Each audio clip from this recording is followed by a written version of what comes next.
سب لوگوں سے زیادہ باحیات ہیں، پردے کے معاملے میں نگاہیں نیچی رکھتے، سینہ کشادہ، نورانی چہرہ، سب سے زیادہ جمیل، لطف اور نرمی میں سب سے بڑھ کر عطا و کرم میں سب سے زیادہ مہربان، صفات و خصال میں سب سے زیادہ لطیف، طبیعت میں سب سے زیادہ نرم، معاشرت میں سب سے زیادہ کریم، ادب و تہذیب میں سب سے زیادہ کامل، چہرہ سب سے زیادہ دل نواز، انس اور بشاشت ہمیشہ حضور کے چہرے پر کھیلتی، ہمیشہ کشادگی رہتی، طبیعت میں پاکیزگی رہتی، اور حیا اتنا کہ پردے میں بیٹھی دوشیزہ بھی شرما جاتی، مزاج میں نازک لطیف جیسے صبح و صادق کی خنک ہوائیں ہوں، نہ کبھی سخت گفتگو کی، نہ تنگ دلی دکھائی، نہ کسی پر ملامت کی، نہ عیب جوئی کی، نہ کسی کو جھاڑا، نہ ڈانٹ پلائی، نہ کسی کو نیچا دکھایا، نہ اپنی برتری بتائی۔ آپ کی شفقت محبت کا عالم یہ تھا کہ ہر ایک کو اپنے ساتھ مانوس کرتے، جو دور سے دیکھتا آپ کے حسن کا رعب طاری ہو جاتا، اور جو جتنا قریب آتا اتنا حضور کے ساتھ محبت کرنے لگ جاتا، ہر ایک کو مانوس کرتے، ہر ایک سے حسن سلوک فرماتے، ہر قوم کے معزز شخص کو ان کے مرتبے کے مطابق عزت دیتے، دل میں سخاوت تھی۔ کوئی شخص آپ کے چہرے پر نگاہیں گاڑ کے نہ دیکھ سکتا، ساتھیوں میں صحابہ میں کبھی قدم اور ٹانگیں پھیلا کے نہ بیٹھتے، کوئی صحابی بیمار ہوتا تو خبر گیری کو جاتے، حتیٰ کہ یہودی کا بیٹا بھی بیمار ہوا تو اس کے گھر بھی خبر گیری کو گئے، وفود مہمانوں کے لیے دروازے کبھی بند نہ کرتے، کوئی بات کرتا تو حضور اس کی بات کاٹتے نہیں تھے، جس کے ساتھ کوئی ضرورت ہوتی وہ طلب کرتا تو اس کے ساتھ بیٹھ جاتے، اور جب تک وہ بات ختم نہ کرتا حضور نہ اٹھتے نہ اس سے منہ موڑتے، اور آقا علیہ السلام کے پاس بیٹھنے والا ہر شخص بیٹھنے والا یوں محسوس کرتا کہ سب سے زیادہ الفت و شفقت میرے اوپر ہے۔ آپ اس طرح کامل شفقت اور رحمت و رافت کے پیکر تھے کہ آپ کی رحمت ہر شے پہ محیط تھی۔ نرم طبی کو حضور محبوب رکھتے تھے، ہر ایک سے نرم طبیعت سے پیش آتے۔ آقا علیہ السلام نرمی و احسان اتنا کرتے کہ ہر ایک کی بدی کا جواب نیکی سے دیتے، مہمان کو عزت دیتے، جانبداری پسند نہ تھی، نا انصافی پسند نہ تھی، ظلم کے جو اسباب زندگی میں ہوتے ہیں ان کو ختم کرتے، تربیت کرتے، وقتاً فوقتاً وقفوں سے تھوڑی تھوڑی نصیحت کرتے، واعظ فرماتے تاکہ کوئی اکتا نہ جائے۔ نمازی اگر بوڑھے پیچھے کھڑے ہوتے تو امام کو کہتے کہ تھوڑا قرات کرو تاکہ لوگ تھک نہ جائیں، بچہ رو پڑتا تو خود نماز مختصر کر دیتے تاکہ اس کی ماں پریشان نہ ہو جائے۔ آقا علیہ السلام سراپا مروت تھے اور وقار کے ایسے پیکر کامل تھے کہ کسی نے ایسا وقار نہ دیکھا۔ آپ کی خاموشی میں بھی وقار تھا اور آپ کے کلام میں بھی وقار تھا، آپ کے جمال میں بھی وقار تھا اور آپ کے جلال میں بھی وقار تھا۔ پرانی صحبتوں اور رشتوں کا لحاظ کرتے۔ حضرت خدیجہ الکبریٰ کی پرانی سہیلیاں جو مدینہ میں آباد تھیں، کوئی جانور ذبح کرتے تو پہلے حضرت خدیجہ الکبریٰ کی سہیلیوں کے گھروں میں بھیجتے، پرانے رشتوں کو قائم کرتے، ان پر احسان کرتے، ان پر نعمتیں لٹاتے۔ فطرت آپ کی کریم تھی اور آپ کے لطف و عنایت کا فیض ہر کسی کے لیے عام تھا۔ امانت میں سب سے بڑھ کر تھے، عدالت میں سب سے بڑھ کر تھے، گواہی میں سب سے معتبر تھے، عفت میں بے مثال تھے، طہارت میں بے داغ تھے، صداقت ظاہر و باطن میں بے مثال اور یکساں تھی، ہمیشہ سچ بولتے، جو فیصلہ کرتے واضح کرتے، حق پر مبنی کرتے، گفتگو کھول کھول کے کرتے تاکہ کسی سننے والے کو سمجھنے میں مغالطہ نہ ہو۔ آپ آسمانوں میں مکی تھے اور پوری کائنات کی زمین والوں میں امین تھے۔ آقا علیہ السلام عظیم شان و شوکت کے مالک، آپ کو جو دیکھتا پیشانی بلند نظر آتی، قد میانہ تھا، قامت موضوع تھی، نور جمال سے دمکتی ہوئی گہری سیاہ آنکھیں تھیں، پلکیں گھنی تھیں، جبین روشن تھی، پیشانی کشادہ تھی، دانت چمکتے تھے، بلند خمدار ناک تھی، سرمگی آنکھیں تھیں، مکمل اور رسیق کان تھے، ابرو باریک تھے، نازک ہونٹ تھے، نرم و گداز رخسار تھے، پاؤں دراز تھے، شانے چوڑے تھے، چہرہ نورانی تھا، باہیں اجلی تھیں، ہتھیلیاں مضبوط تھیں، انگلیاں نرم تھیں، ہاتھ کھلے تھے، کف ہتھیلیاں کشادہ تھیں، پنڈلیاں متناسب اور مضبوط تھیں، تلووں میں توازن تھا، اعضاء مضبوط تھے، پسینے سے خوشبو آتی، عطار کے مشک و عنبر سے بھی بہتر خوشبو آتی، جن گلیوں سے گزر جاتے صبح گزرتے شام تک لوگوں کو اس گلی کی فضا کی مہکوں سے پتہ چلتا کہ آقا یہاں سے گزرے ہیں۔ آقا علیہ الصلوۃ والسلام کا حسن یہ کہ اگر کنکریاں اٹھاتے تو وہ بھی آپ کے ہاتھ میں تسبیح کرتی، اور چھوٹے بچے جنہوں نے ابھی دودھ پینا نہیں چھوڑا وہ دودھ پینا چھوڑنے کی عمر سے بھی پہلے حضور کے عشق میں گرفتار ہو جاتے اس عمر میں، اور آپ جس بچے کے سر پہ ہاتھ رکھ دیتے زمانے تک اس کے سر سے خوشبو نہ جاتی۔ قریب سے دیکھنے والے آپ کو سب سے زیادہ شیریں اور دل ربا جانتے، دور سے دیکھنے والا آپ کو حسن کا پیکر دیکھتا، آپ کا چہرہ 14ویں رات کے چاند کی طرح چمکتا، اور ایسا لگتا جب چلتے جیسے کسی ڈھلان سے نیچے اتر رہے ہیں آقا علیہ السلام، اور جب کلام کرتے تو ایسی جامع کلام کرتے کہ سننے والا حیران و شش در رہ جاتا۔ خوشبو میں آپ عنبر کی طرح تھے، بہترین عطر کی طرح، جسم و لباس میں بڑے لطیف و نظیف تھے۔ آقا علیہ السلام ہر وقت جدھر جاتے خوشبو بکھیرتے تھے، ایسے لگتا جیسے کوئی نرم و نازک شاخ گل ہوا سے لہرا رہی ہے، ہوائیں مہک رہی ہیں۔ آقا علیہ السلام کی مہک میں ایسی تاثیر تھی کہ خوشبو فروشوں کی ساری خوشبوئیں ماند پڑ جاتی، عورتیں اور قبیلے کے لوگ آقا کے پسینے کو لے جاتے اور مدتوں تک بطور خوشبو عطر کے استعمال کرتے۔ جو شخص آپ سے مصافحہ کر لیتا سارا دن اس کی ہتھیلی سے خوشبو آتی رہتی،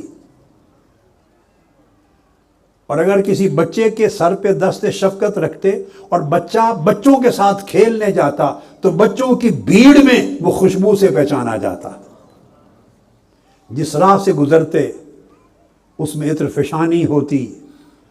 الغرض اس محبوب خدا کی مثل نہ پہلے تھی، نہ آپ کے زمانے میں ہوئی، نہ قیامت تک ہوگی۔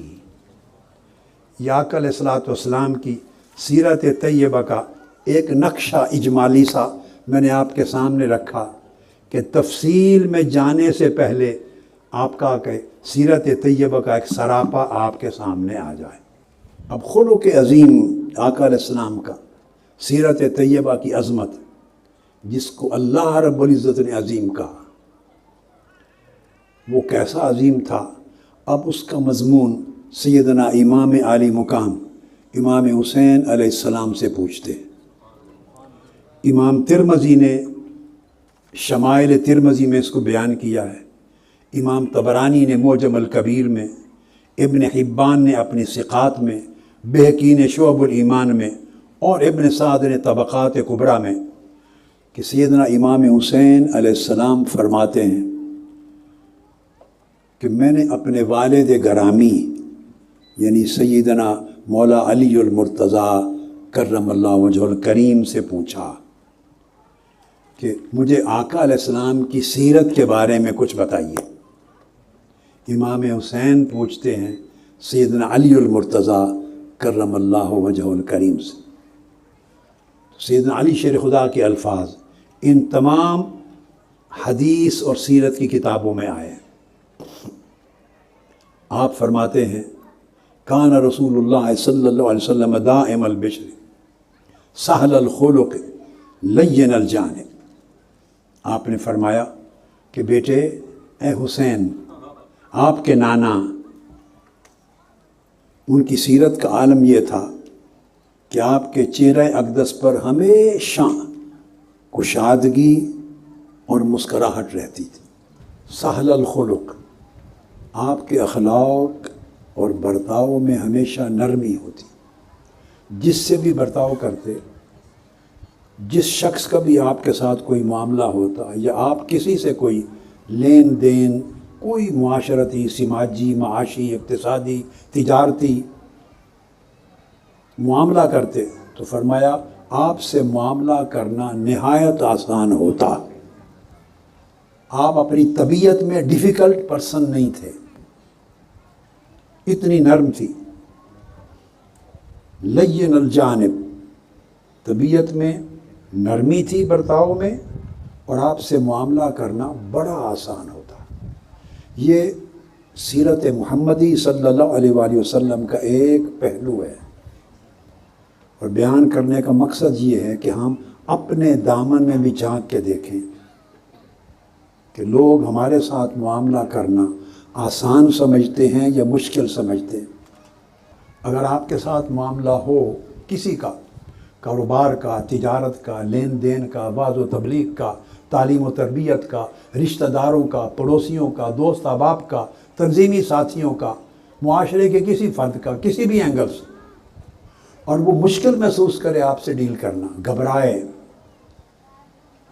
تو اس کا مطلب ہے آپ سیرت نبوی کی راہ پہ نہیں ہیں. اور اگر ہر شخص آپ سے معاملے کرنے میں آسانی فیل کرے، جھجک فیل نہ کرے، وحشت زدہ نہ ہو، تو اس کا مطلب ہے سیرت محمدی کا کچھ فیض ملا ہے. یہ فرمایا کہ حضور علیہ السلام کیسے تھے. اب دوسرا حصہ فرمایا کہ کیسے نہیں تھے. الفاظ آپ نے استعمال کیے، لیس بفظ ولا غلیظ ولا سخاب ولا فحاش ولا عیاب ولا مشاح، کہ حضور علیہ الصلوۃ والسلام مزاج کے اعتبار سے اس میں کوئی سختی نہ تھی، مزاج میں نرمی تھی، اور دل میں بھی کوئی سختی نہیں تھی، سخت دل نہیں تھے، بڑے نرم دل تھے. دل میں نرمی، ملائمت تھی، اور نہ آپ کی آواز میں سختی تھی. اب آپ دیکھیے، مزاج میں بھی سختی نہیں، دل میں بھی سختی نہیں، اور مزاج اور برتاؤ میں بھی سختی نہیں، اور کلام اور گفتگو میں بھی سختی نہیں. زندگی کے ہر گوشے میں نرمی ہی نرمی ہے، شفقت ہی شفقت ہے، لطافت ہی لطافت ہے. یہ سیدنا مولا علی المرتضیٰ نقشہ کھینچ رہے ہیں آقا علیہ السلام کی سیرت کا. اور فرمایا ہم نے کبھی زندگی میں آقا علیہ السلام کو کسی سے سخت کلامی کرتے نہیں دیکھا. اور پھر ان کی سیرت کا ایک پہلو یہ تھا کہ ہزار عیب ہوں لوگوں میں، مگر وہ عیب جو نہ تھے، کسی کی زندگی میں عیب تلاش نہیں کرتے تھے. ان کی نگاہ لوگوں کے عیبوں پر نہیں پڑتی تھی. عیب جو بھی نہ تھے اور بخیل بھی نہ تھے، سخی تھے، طبیعت کے بھی سخی، ہاتھ کے بھی سخی، دل کے بھی سخی، مزاج کے بھی سخی. تو آپ کی تربیت میں سخاوت بھی تھی، فراخی بھی تھی، اور پردہ پوشی بھی تھی. کسی کی کمزوریاں، عیب نظر آ جاتے تو آقا علیہ السلام پردہ ڈالتے. حتیٰ کہ ایک صحابی جس پر حد لگائی گئی، اس نے خود آ کے اپنے خلاف گواہی دی تھی، اقرار کیا تھا، حد لگائی گئی.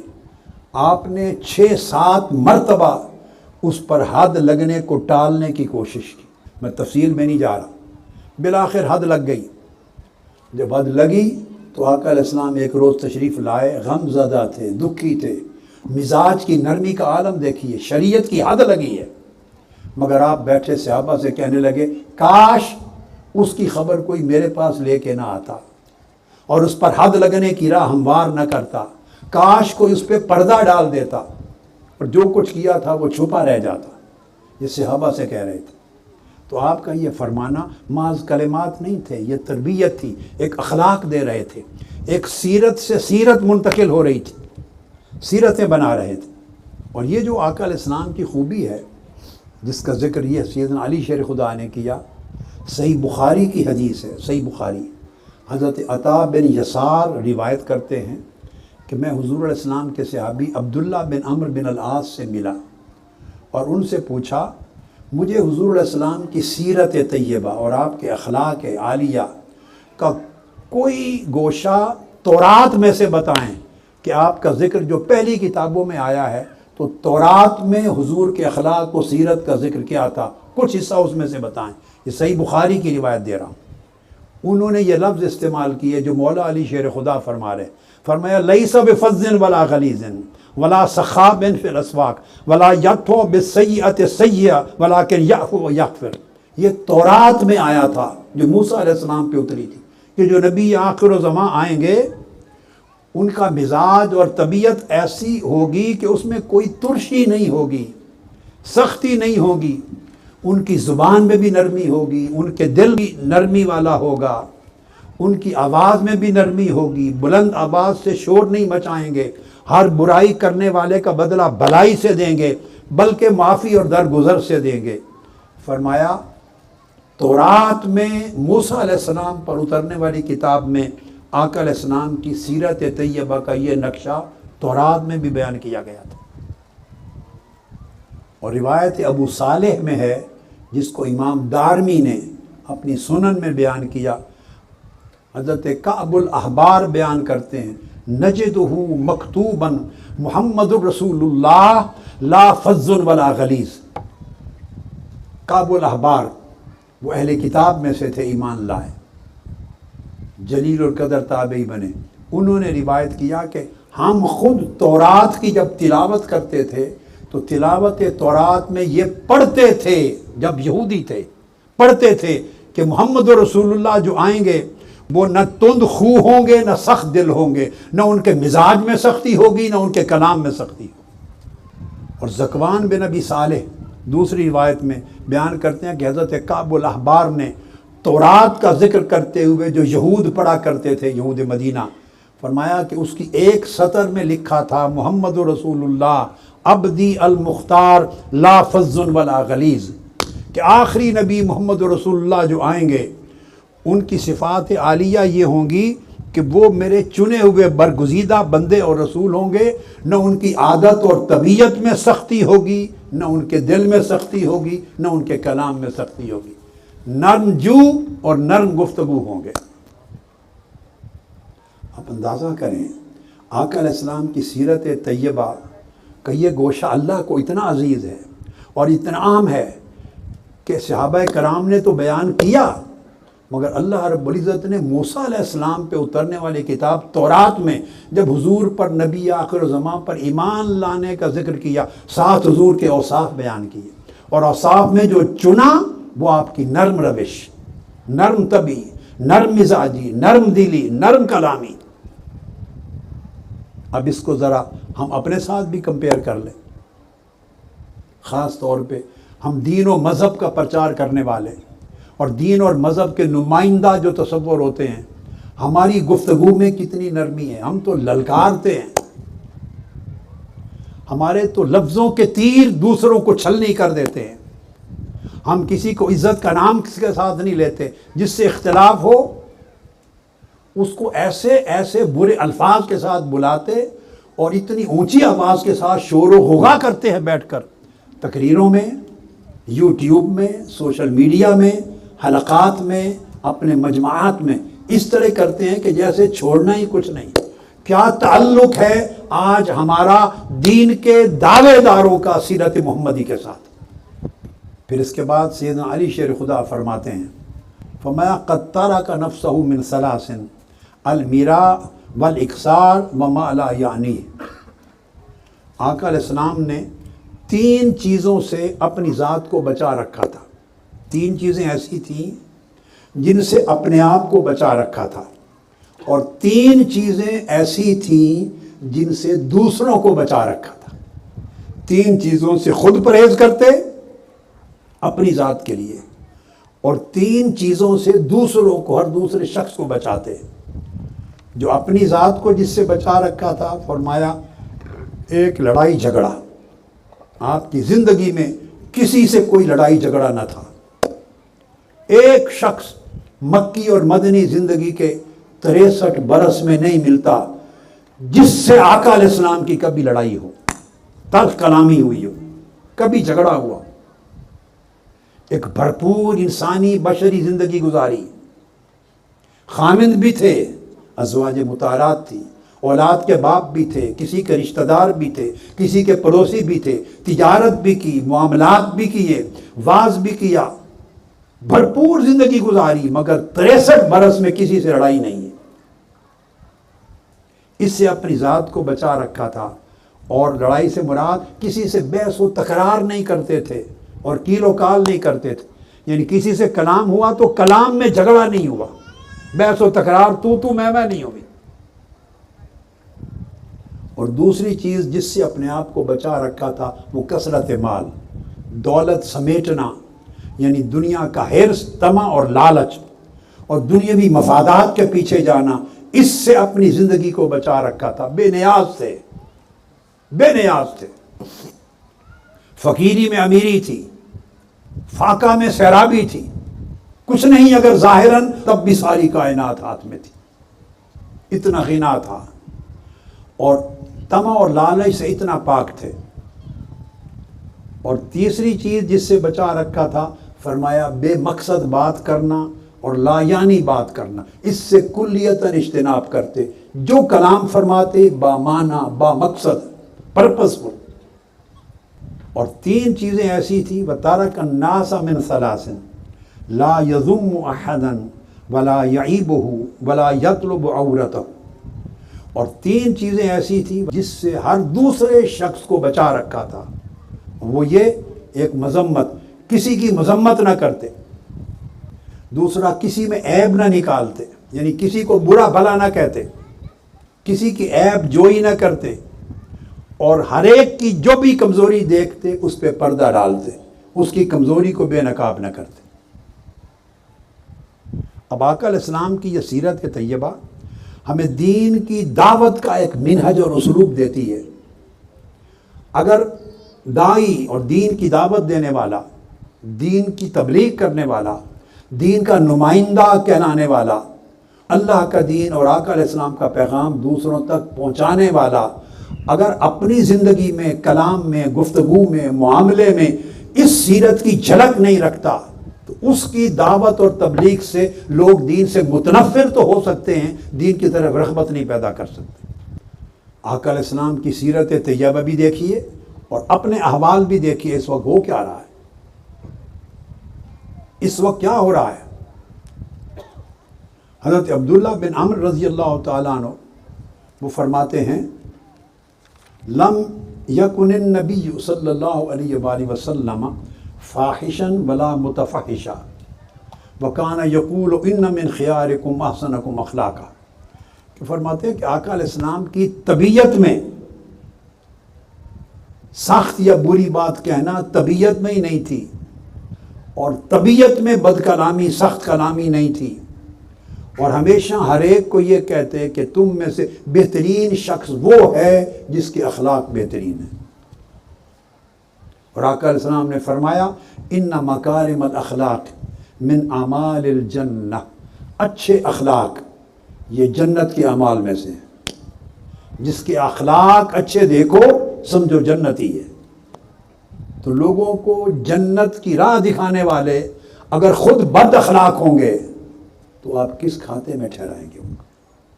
حضور علیہ السلام نے فرمایا: اول ما یوضع فی المیزان الخلق الحسن۔ طبرانی نے روایت کیا کہ قیامت کے دن سب سے پہلی چیز جس کو ترازو میں تولا جائے گا، جب اعمال تولیں گے، سب سے پہلا عمل جس کو قیامت کے دن ترازو میں تولا جائے گا وہ اخلاق ہے۔ ہر چیز بعد میں، خلق حسن کا پلڑا جس کا بھاری ہوگا اس کے لیے جنت آسان ہو جائے گی۔ اسامہ بن شریک روایت کرتے ہیں، امام احمد بن حنبل نے مسند میں روایت کیا، روایت کرتے ہیں کہ صحابہ کرام نے کہا: یا رسول اللہ ما خیر ما اوتی العبد، یا رسول اللہ کوئی ایسی چیز بتائیں جو سب سے بہترین تحفہ ہے اللہ نے اپنے کسی بندے کو عطا کیا ہو، اللہ کا سب سے بہترین تحفہ جو کسی بندے کو مل سکتا ہے، کیا؟ فرمایا: خلق حسن، بہترین اخلاق۔ بہترین اخلاق سے بہتر کوئی تحفہ نہیں جو اللہ اپنے کسی بندے کو عطا کرتا ہے۔ ابو ہریرہ رضی اللہ تعالیٰ عنہ روایت کرتے ہیں مسند احمد بن حنبل میں، آقا علیہ السلام نے فرمایا، جب پوچھا گیا سئل رسول اللہ صلی اللہ علیہ وسلم عن اکثر ما یدخل الناس الجنہ، یا رسول اللہ وہ عمل کون سا ہے جو سب سے زیادہ لوگوں کو جنت میں داخل کرے گا؟ وہ عمل بیان کریں، فرمائیے جس کے باعث سب سے زیادہ لوگ جنت میں جائیں گے۔ آقا علیہ السلام نے فرمایا تقوی اللہ و حسن الخلق، اللہ کا تقوی اور حسن اخلاق، اس کے ذریعے سب سے زیادہ لوگ جنت میں داخل ہوں گے۔ پھر سیدنا امام حسین رضی اللہ تعالی عنہ فرماتے ہیں کہ پھر میں نے پوچھا اپنے والد گرامی سیدنا مولا علی شیر خدا سے، فسألتہ عن مجلسہ، فرمایا ابا جان مجھے بتائیں جب آقا علیہ السلام مجلس میں بیٹھتے تھے، یہ نواسا ہے، گرینڈ سن ہے، جو اپنی زندگی میں دیکھا بچپن تھا وہ دیکھا، مگر بعد ازاں وہ پوری زندگی جو آقا علیہ السلام گزار کے لائے تھے اس کے جز کی تفصیلات بیٹھ کے پوچھ رہے ہیں کہ جب مجلس میں بیٹھتے تو لوگوں کے ساتھ آپ کا بیٹھنا برتاؤ کیسا تھا، اور مجلس کیسی ہوتی تھی آقا علیہ السلام کی۔ سیدنا علی شیر خدا نے فرمایا مجلسہ مجلس علم و حلم و حیاء و امانت و صبر۔ امام ترمذی نے اس کو شمائل محمدیہ میں بیان کیا، اور بہقی نے شعب الایمان اور دلائل النبوت، اور طبرانی نے المعجم الکبیر میں فرمایا حضور علیہ السلام کی مجلس ہمیشہ علم کی مجلس ہوتی، علم کی، اس مجلس سے لوگوں کو علم ملتا، جاہل کی جہالت دور ہوتی، بے خبر کو خبر ملتی، لوگوں کو علم کا نور ملتا، شعور ملتا، سوچ میں بہتری آتی۔ اور دوسرا فرمایا مجلس علم کے ساتھ مجلس علم تھی، آقا علیہ السلام کی مجلس میں بیٹھنے سے، آپ کی گفتگو سننے سے، آپ کا برتاؤ دیکھنے سے، اہل مجلس کے ساتھ معاملات کو اسٹڈی کرنے سے بندے کو علم ملتا، بندہ حضور علیہ السلام کی مجلس میں بیٹھ کے بردباری سیکھتا تھا، ایک علم ملتا اور ایک برداشت اور بردباری ملتی تھی ان کو، حضور کی مجلس کے یہ زینت تھی۔ اور پھر فرمایا حیا، حضور کی مجلس سے حیا کا درس ملتا تھا، بلکہ آقا علیہ السلام کو دیکھ کر حیا دیکھنے والے کو پیدا ہوتا تھا، اسے حیا کرنے کا راستہ ملتا تھا، طریقہ ملتا تھا۔ پھر فرمایا مجلس امانت داری کی مجلس ہوتی، وہاں کسی کی چغلی نہیں ہوتی تھی، کسی کی غیبت نہیں ہوتی، کسی پر گفتگو نہ ہوتی، کسی کا عیب نہ اٹھایا جاتا، ہر ایک کی پردہ پوشی ہوتی اور حیا ہوتا۔ اور اگر اذیت ناک کوئی بات ہو جاتی، کوئی بندہ سخت بات کر دیتا تو آپ صبر کا پیکر تھے، حضور کی مجلس سے صبر ملتا تھا۔ یہ صحابہ کرام فرما رہے ہیں، ہماری بھی مجالس ہیں، دینی مجالس، مذہبی مجالس، دعوتی مجالس، تبلیغی مجالس، تدریسی مجالس، ہم بھی حلقات کرتے ہیں، مجلسیں کرتے ہیں، اجتماعات کرتے ہیں، ہماری مجالس کا عالم کیا ہے؟ ہم کسی کا نام عزت کے ساتھ نہیں لیتے، اور دعوے دار دین کے عالم ہیں، مبلغ ہیں، دائی ہیں، آپ ہر روز صبح و شام دیکھتے ہیں انتہائی خلیص قسم کے القاب لیتے ہیں اپنے مخالفوں کے لیے، جن سے آپ کا اختلاف رائے ہے، اسے انسان بھی نہیں کہہ کے بلاتے، دجال سے بھی بدتر نام لیتے ہیں، انتہائی خلیص گالیاں لکھتے ہیں، آپ سوشل میڈیا بھرا پڑا ہے، جو کمنٹس ہوتے ہیں لوگوں کی ایک دوسرے کے اگینسٹ، ایک تماشا بنا دیا گیا دین کو۔ مجھے لگتا ہے جیسے یہ کوئی ایجنڈا ہے کہ دین کے نام پر لوگوں کو دین سے متنفر کیا جائے، اور اس کے لیے مختلف دین دشمن طاقتوں نے لوگوں کو مقرر کر رکھا ہے، شعوری یا لاشعوری طور پر، اللہ بہتر جانے، مگر ایک مہم ہے لوگوں کو، نسلوں کو دین سے متنفر کرنے کی۔ ہماری مجلسوں میں نہ علم رہا، نہ حلم رہا، نہ حیا رہا، نہ امانت رہی، نہ صبر رہا، نہ ادب رہا۔ ہم گفتگو کرتے ہیں، اس میں طنز ہے، تنقید ہے، گالی گلوچ ہے، توہین ہے، تذلیل ہے، تکفیر ہے، تضلیل ہے، دھمکی ہے، چیلنج ہے، للکار ہے، حملہ آوری ہے، الزام تراشی ہے، تہمت ہے، ذلت انگیزی ہے۔ یہ ہماری مجلس، ہماری مجلسوں میں یہ ملتا ہے۔ اور شکوہ کرتے ہیں کہ نوجوان نسل دین سے بیزار ہو رہی ہے، دین کے دعوے داروں نے ان کو دین سے بیزار کیا ہے، ہمارے بد اخلاقی نے، دین سے بیزار کیا ہے، جن سے انہوں نے دین سیکھنا ہے ان سے دین کے بجائے کچھ اور مل رہا ہے۔ پھر سیدنا علی شیر خدا رضی اللہ تعالیٰ عنہ نے فرمایا لا ترفع فی الاصوات، فرمایا بیٹے حضور علیہ السلام کی مجلس کی کچھ خوبیاں اور بتاتا ہوں۔ فرمایا لا ترفع فی الاصوات ولا تؤمن فی الحرم ولا تسنى فلتاتہ، فرمایا آپ کی مجلس میں آواز بلند نہیں ہوتی تھی، کسی کی عزت اور حرمت پر کوئی داغ اور دھبا نہیں لگایا جاتا تھا، اور کسی کی کمزوری کو اچھالا نہیں جاتا تھا، اور کسی کی عیب اور برائی کو بے نقاب بے پردہ نہیں کیا جاتا تھا۔ یہ مجلس نبوی کے اوصاف بیان ہو رہے ہیں۔ اس کے برعکس ہم اپنی مجالس میں دوسروں کی عزت پامال کرتے ہیں، دوسروں کی کمزوریوں خطاؤں کو اچھالتے ہیں۔ یہ عمل مجھے تو مسلمانی نہیں لگتا۔ آقا علیہ السلام اس عمل کے ساتھ دین کے دعوے داروں کو جب دیکھیں گے، مبلغوں کو دیکھیں گے، تو کیا ان کو اپنا امتی سمجھیں گے؟ پھر سیدنا امام علی مقام امام حسین علیہ السلام فرماتے ہیں کہ میں نے اپنے بابا جان سے سیدنا علی شیر خدار سے مزید پوچھا تو انہوں نے فرمایا وَيُؤَلِّفُهُمْ وَلَا يُفَرِّقُهُمْ وَيُكْرِمُ كَرِيمَ كُلِّ قَوْمٍ وَيُوَلِّيهِ عَلَيْهِمْ۔ یہ بھی امام ترمذی نے روایت کیا۔ فرمایا کہ آقا علیہ السلام کی سیرت طیبہ کا ایک پہلو یہ بھی تھا کہ آقا علیہ السلام لوگوں کے درمیان الفت پیدا کرتے تھے، باہمی محبت پیدا کرتے، ان کو جوڑتے تھے، پھوڑتے نہیں تھے، ان کو گروہوں میں تقسیم نہیں کرتے تھے، انہیں ایک دوسرے سے متنفر نہیں کرتے تھے۔ کسی قوم، طبقے یا مسلک یا کسی گروہ کا، قبیلے کا کوئی آدمی عزت والا بڑا ہوتا تو اس کی توقیر کرتے، تاکہ اس کے قبیلے والے یا گروہ والے یا فالور ان کی دل شکنی نہ ہو، اور اگر کوئی اسلام قبول کر لیتا اسی کو ان کا سربراہ مقرر کر دیتے تھے۔ یہ عالم تھا آقا علیہ السلام کے اخلاق کا، اور یہ آپ کا عملی نمونہ تھا۔ پھر حضور علیہ السلام کی سیرت طیبہ کا اگلا ایک نمایاں پہلو یہ تھا کہ آپ نے فرمایا کان النبی صلی اللہ علیہ وسلم اذا لاقی الرجل فرآ فی وجہہ البشر صافحہ۔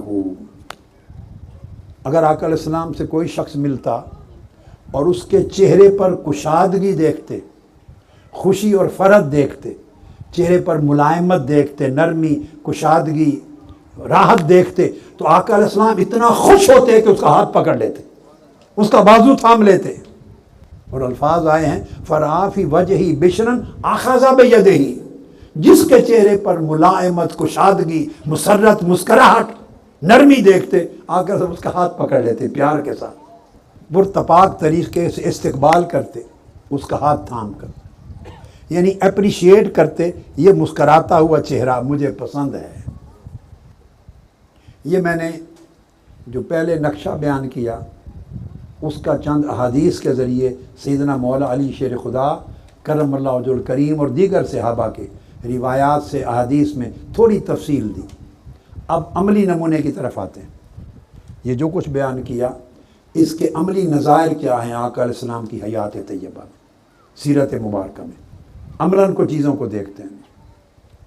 حضرت انس بن مالک رضی اللہ تعالیٰ عنہ روایت کرتے ہیں، اور یہ حدیث صحیح بخاری میں ہے، صحیح مسلم میں ہے، بہت سی کتب حدیث میں آئی ہے، متفق علیہ۔ فرماتے ہیں کہ میں حضور علیہ السلام کے ساتھ چل رہا تھا۔ اس واقعہ کو کئی طریق سے روایت کیا گیا ہے۔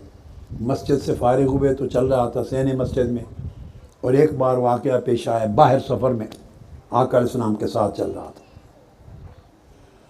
اور حضور علیہ السلام کے جسم اطہر پر موٹے کناروں والی ایک نجرانی چادر تھی، نجران کی بنی ہوئی چادر اوڑھے ہوئے تھے، اور اس کے کنارے موٹے تھے، یعنی کھردرے تھے، سخت۔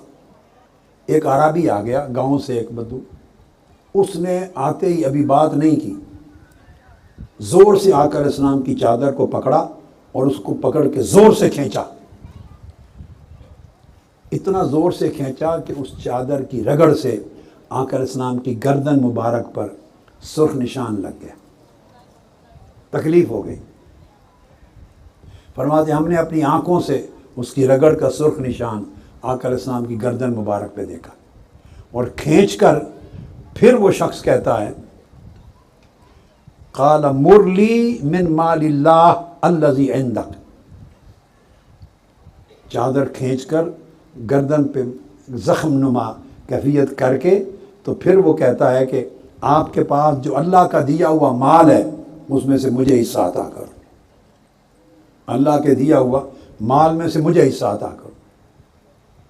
اب ابو ہریرہ رضی اللہ تعالیٰ عنہ کی روایت میں مزید لفظ آئے ہیں، اس کے لفظ ہیں فحمر رقبتہ، آپ کی گردن سرخ ہو گئی اس رگڑ سے، فقال یا محمد صلی اللہ علیہ وسلم یا محمد احمل لی علی بعیری ہذین فإنک لا تحمل من مالک ولا من مال ابیک، کھینچ کر گردن سے تو کہنے لگا کہ اے محمد صلی اللہ علیہ وآلہ وسلم، میرے یہ 2 اونٹ ہیں، میں حاجت مند ہوں، میرا قبیلہ بھوکا ہے، قبیلے میں میرے خاندان میں بھوک ہے، مشکل ہے، 2 اونٹ لایا ہوں، ان کو غلے سے کھجوروں سے غلے سے بھر دو، اور مجھے جو کچھ دیں گے آپ اپنے مال سے نہیں دے رہے، نہ اپنے باپ کے مال سے دے رہے ہیں، یہ اللہ کے مال سے دیں گے جو اللہ نے آپ کو دے رکھا۔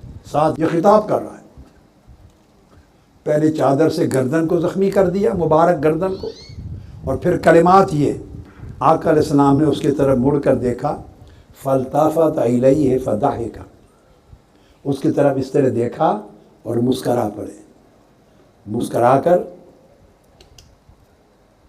اس سے پوچھا، ایک اور حدیث میں ہے کہ آقا علیہ السلام نے پوچھا کہ مال تو میں آپ کو دے رہا ہوں اور مال اللہ کا ہے، نہ میرا ہے نہ میرے باپ کا ہے، ثم امر لہ بعطا، یعنی اس کو عطا کرنے کو حکم دے دیا کہ اس کے اونٹ بھر دو، جتنا مانگتا ہے دے دو تاکہ اپنی قبیلے کی بھوک مٹائے۔ مگر اس کی طرف دیکھ کر شفقت سے پوچھا، اے عرابی جو کچھ تو نے میرے ساتھ کیا ہے کیا اس کا بدلہ لینا نہیں بنتا؟ بدلہ نہ لوں؟ وہ جواب دیتا ہے قال لا، آپ بدلہ نہیں لے سکتے۔ آپ نے پوچھا لما، بدلہ کیوں نہ لوں؟ قال لأنک لا تکافی بالسیئۃ السیئۃ، اس لیے نہیں لے سکتے کہ آپ برائی کا بدلہ برائی سے نہیں دیتے۔ اس کو بھی پتہ، فرمایا آپ بدلہ نہیں لے سکتے، فرمایا کیوں نہیں لے سکتا؟ فرمایا اس لیے کہ آپ کبھی بھی برائی کا بدلہ برائی سے نہیں دے سکتے، میں نے برائی کی ہے، زیادتی کی ہے، اور آپ زیادتی کا بدلہ زیادتی سے لینے والے نہیں۔ تو حدیث کے الفاظ ہیں فضحک النبی صلی اللہ علیہ وسلم، حضور مسکرا پڑے اور اس کو اس کی حاجت کے مطابق دے دیا۔ یہ اب عملی نمونہ دے رہا ہوں، اپنے آپ کو ذرا فٹ کر دینا اس سچویشن میں۔ اس کے بعد دیکھیں عرابی اگر آپ کے پاس آ جائے اس کا حشر کیا ہوتا۔ جبیر بن مطعم روایت کرتے ہیں، ایک اور حدیث ہے، صحیح بخاری کی حدیث ہے، اور امام احمد بن حنبل نے مسند میں روایت کیا، اور امام مالک نے الموطا میں بھی روایت کیا، جبیر بن مطعم سے کہ آقا علیہ السلام جب غزوہ حنین پر گئے اور واپس لوٹے، جنگ میں فتح یاب ہو گئے تھے مسلمان، تو مال غنیمت تھا بہت سارا۔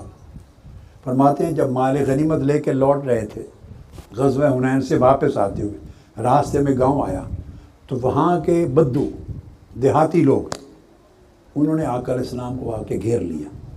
علقت رسول اللہ صلی اللہ علیہ وسلم الاعراب یسألونہ حتی تروہ الی سامرہ، آقا علیہ السلام کو گھیر لیا اور آپ کو دھکیلتے چلے گئے، بدو تھے، دھکیلتے چلے گئے اور کہنے لگے کہ مال غنیمت میں سے ہمیں بھی دیں۔ اب آپ اندازہ کریں، حدیث کے الفاظ ہیں، یہ وہ لوگ نہیں ہیں جو جنگ لڑ کے آ رہے ہیں، جن کا حق ہے مال غنیمت، وہ مجاہدین صحابہ نہیں ہیں، وہ تو آقا علیہ السلام کے ساتھ آ رہے ہیں، یہ تو رستے سے گزر رہے ہیں، ایک گاؤں ہے وہاں کے بدو، انہوں نے دیکھا کہ فتح ہو گئی ہے اور مال غنیمت آ رہا، آقا علیہ السلام کو گھیر لیا اور دھکیل کے ایک کانٹے دار درخت کے پاس جا کے چھوڑا، دھکیل کے لے گئے ایک کانٹے دار درخت میں، وہاں آپ کی کملی مبارک اڑ گئی، پھنس گئی۔ وہ کہتے ہیں کہ ہمیں مال غنیمت میں سے دیں۔ اب اللہ بہتر جانے وہ مسلمان بھی تھے یا نہیں تھے، اغلباً وہ بھی مسلمان نہیں ہوئے ہوں گے، مسلمان ہوتے تو وہ آپ کے لشکر میں شامل ہوتے، یہ گمان غالب ہے۔ حدیث پاک میں ٹیکسٹ میں ایسی کوئی چیز درج نہیں، اور مسلمان ہوتے تو یہ حشر نہ کرتے، دھکیل دھکیل کے ایک کانٹے دار درخت میں جا کے پہنچا دیا، آپ کی کملی مبارک پھنس گئی، کہتے ہمیں مال غنیمت میں سے دیں، فخاطفت رداءہ، آپ نے جو کملی مبارک تھی وہ اس کے اندر پھنس گئی چادر، تو آقا علیہ السلام نے معلوم ہے کیا فرمایا، فواقف رسول اللہ صلی اللہ علیہ وسلم فقال اعطونی ردائی، میری چادر مجھے واپس کر دو، چادر واپس کر دو، فلو کان عدد هذه العداء نعما لقسمته بینکم ثم لا تجدونی بخیلا ولا کذوبا ولا جبانا، فرمایا اللہ کی عزت کی قسم، میرے پاس جتنا بھی مال ہوگا، خواہ وہ ان درختوں کے پتوں کے برابر اور ٹہنیوں کے برابر بھی مال ہوگا، تم حاجت مندوں میں سارا تم میں تقسیم کر دوں گا، اور ہرگز تم مجھے نہ بخیل کنجوس پاؤ گے، نہ وعدہ خلافی کرنے والا پاؤ گے، نہ بزدل پاؤ گے، چادر میری واپس دو، جتنا مال تمہاری ضرورت کا سب دے دیتا ہوں۔ آقا علیہ السلام نے عطا کر دی، اور ان سے یہ بھی نہیں فرمایا کہ یہ ایسا سلوک میرے ساتھ کیوں کیا، یعنی ایک مزاج کی وہ نرمی، وہ شفقت ہے، پھر طبیعت کے اندر وہ فراخی ہے، پھر وہ سخاوت ہے، پھر عفو درگزر ہے، پھر رحیمی اور کریمی ہے، پھر سراپا رافت و رحمت ہیں۔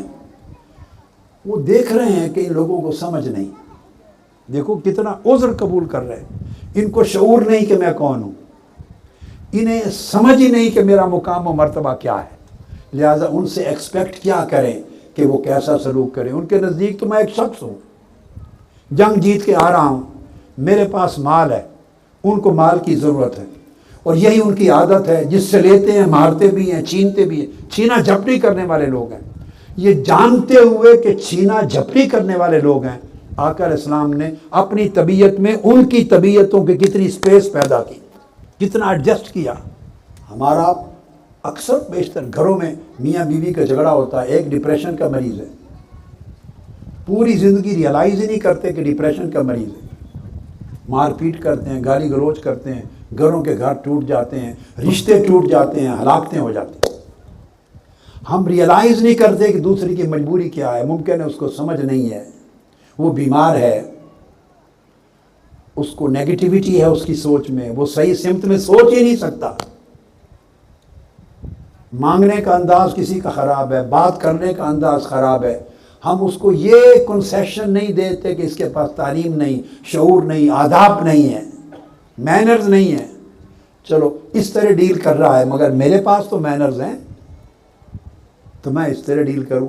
آقا علیہ السلام نے یہ سیرت طیبہ دکھائی ہے، وَإِذَا خَاطَبَهُمُ الْجَاهِلُونَ قَالُوا سَلَامًا۔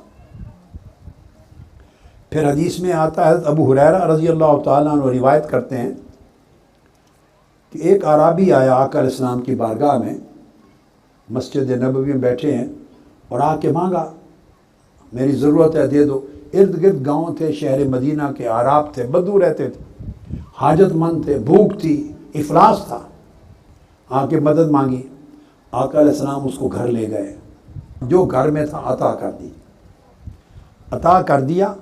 پھر اس کی دلجوئی کے لیے کہ میں معلوم کروں کہ خوش بھی ہوا ہے کہ نہیں، اندازہ کروں کہ اس کی حاجت اور ضرورت پوری ہو گئی ہے تو خوش ہو گیا ہوگا، اگر پوری نہیں ہوئی تو خوش نہیں ہوا ہوگا، تو دے کر اس سے پوچھا ثم قال احسنت الیک، کہ جو کچھ میں نے دیا ہے اچھا کیا ہے، مطمئن ہو، خوش ہو؟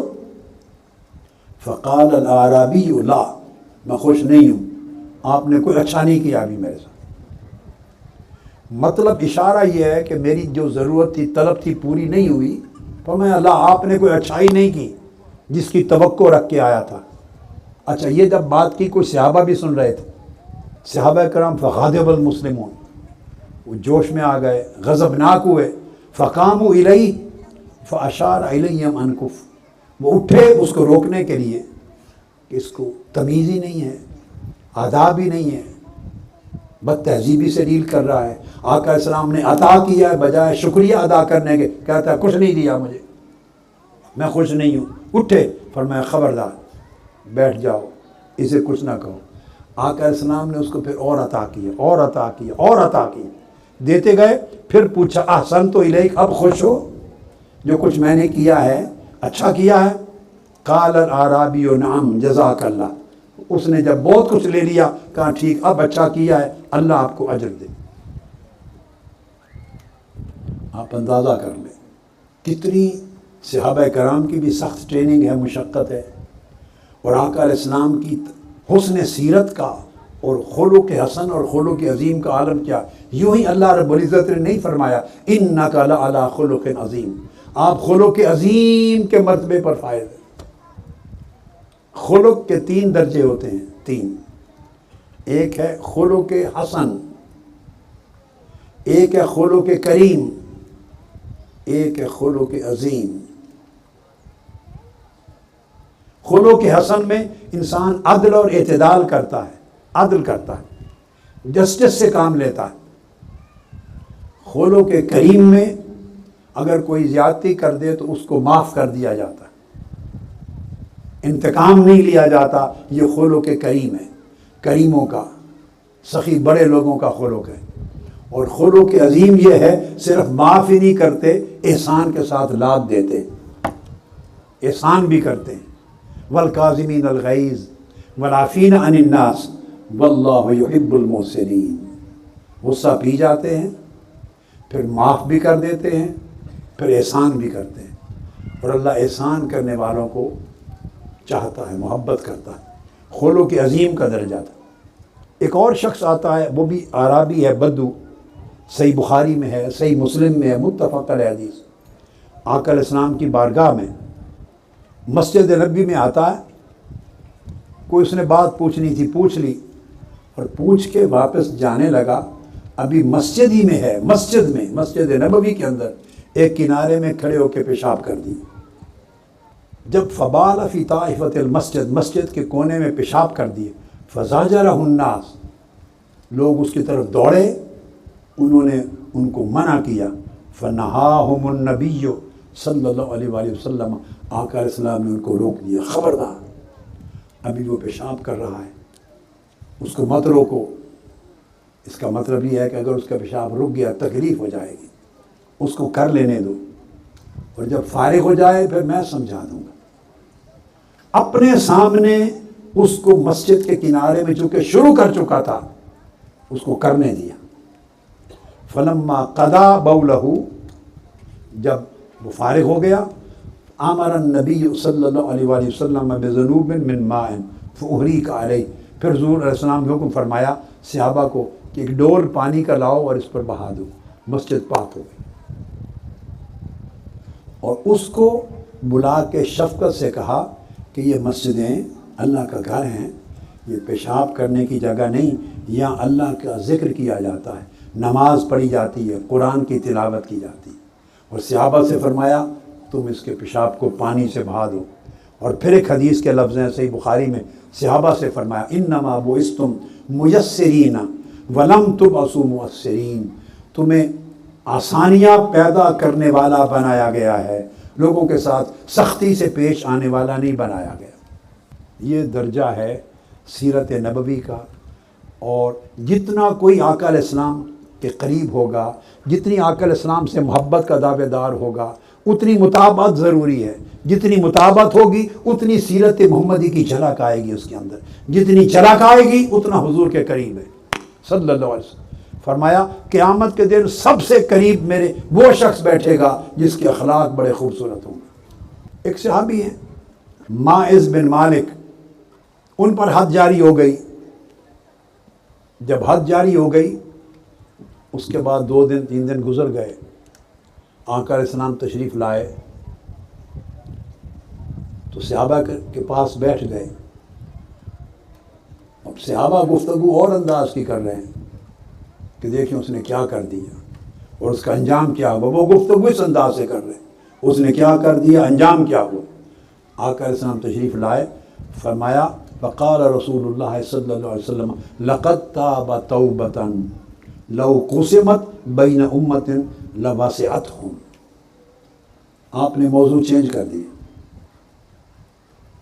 جس انداز سے وہ گفتگو کر رہے ہیں آپ نے ان کا موضوع چینج کر دیا، اور چینج کر کے فرمایا ماعز بن مالک نے ایسی توبہ کی ہے کہ اگر وہ توبہ پوری قوم پہ تقسیم کر دی جائے تو سب کی بخشش ہو جائے گی۔ سوچنے کا انداز دیکھیں، یعنی جرم کر کے آیا ہے، گناہ جس پر حد جاری ہوئی ہے، شریعت کی حد جاری ہوئی ہے، صحابہ کرام اپنے انداز سے اس کا ذکر کر رہے ہوں، لیکن آقا علیہ الصلوۃ والسلام اس کا یہ رخ دکھا رہے ہیں، بھئی اس نے گناہ کرنے کا اقرار خود کیا تھا آ کر، ہمارے پاس کسی اور آدمی نے شہادت پیش نہیں کی تھی، کوئی اور آدمی ایویڈنس لے کے وٹنس بن کے نہیں آیا تھا، اس نے خود اقرار کیا تھا کہ مجھ سے یہ گناہ ہوا ہے، مجھ پر حد جاری کریں، اور بار بار اصرار کرتا رہا، بالآخر مجبور ہو کر حد جاری کرنی پڑی۔ تو آقا علیہ السلام نے انہیں دوسرا رخ دکھایا ہے کہ ایک رخ ہے اس نے غلطی کی،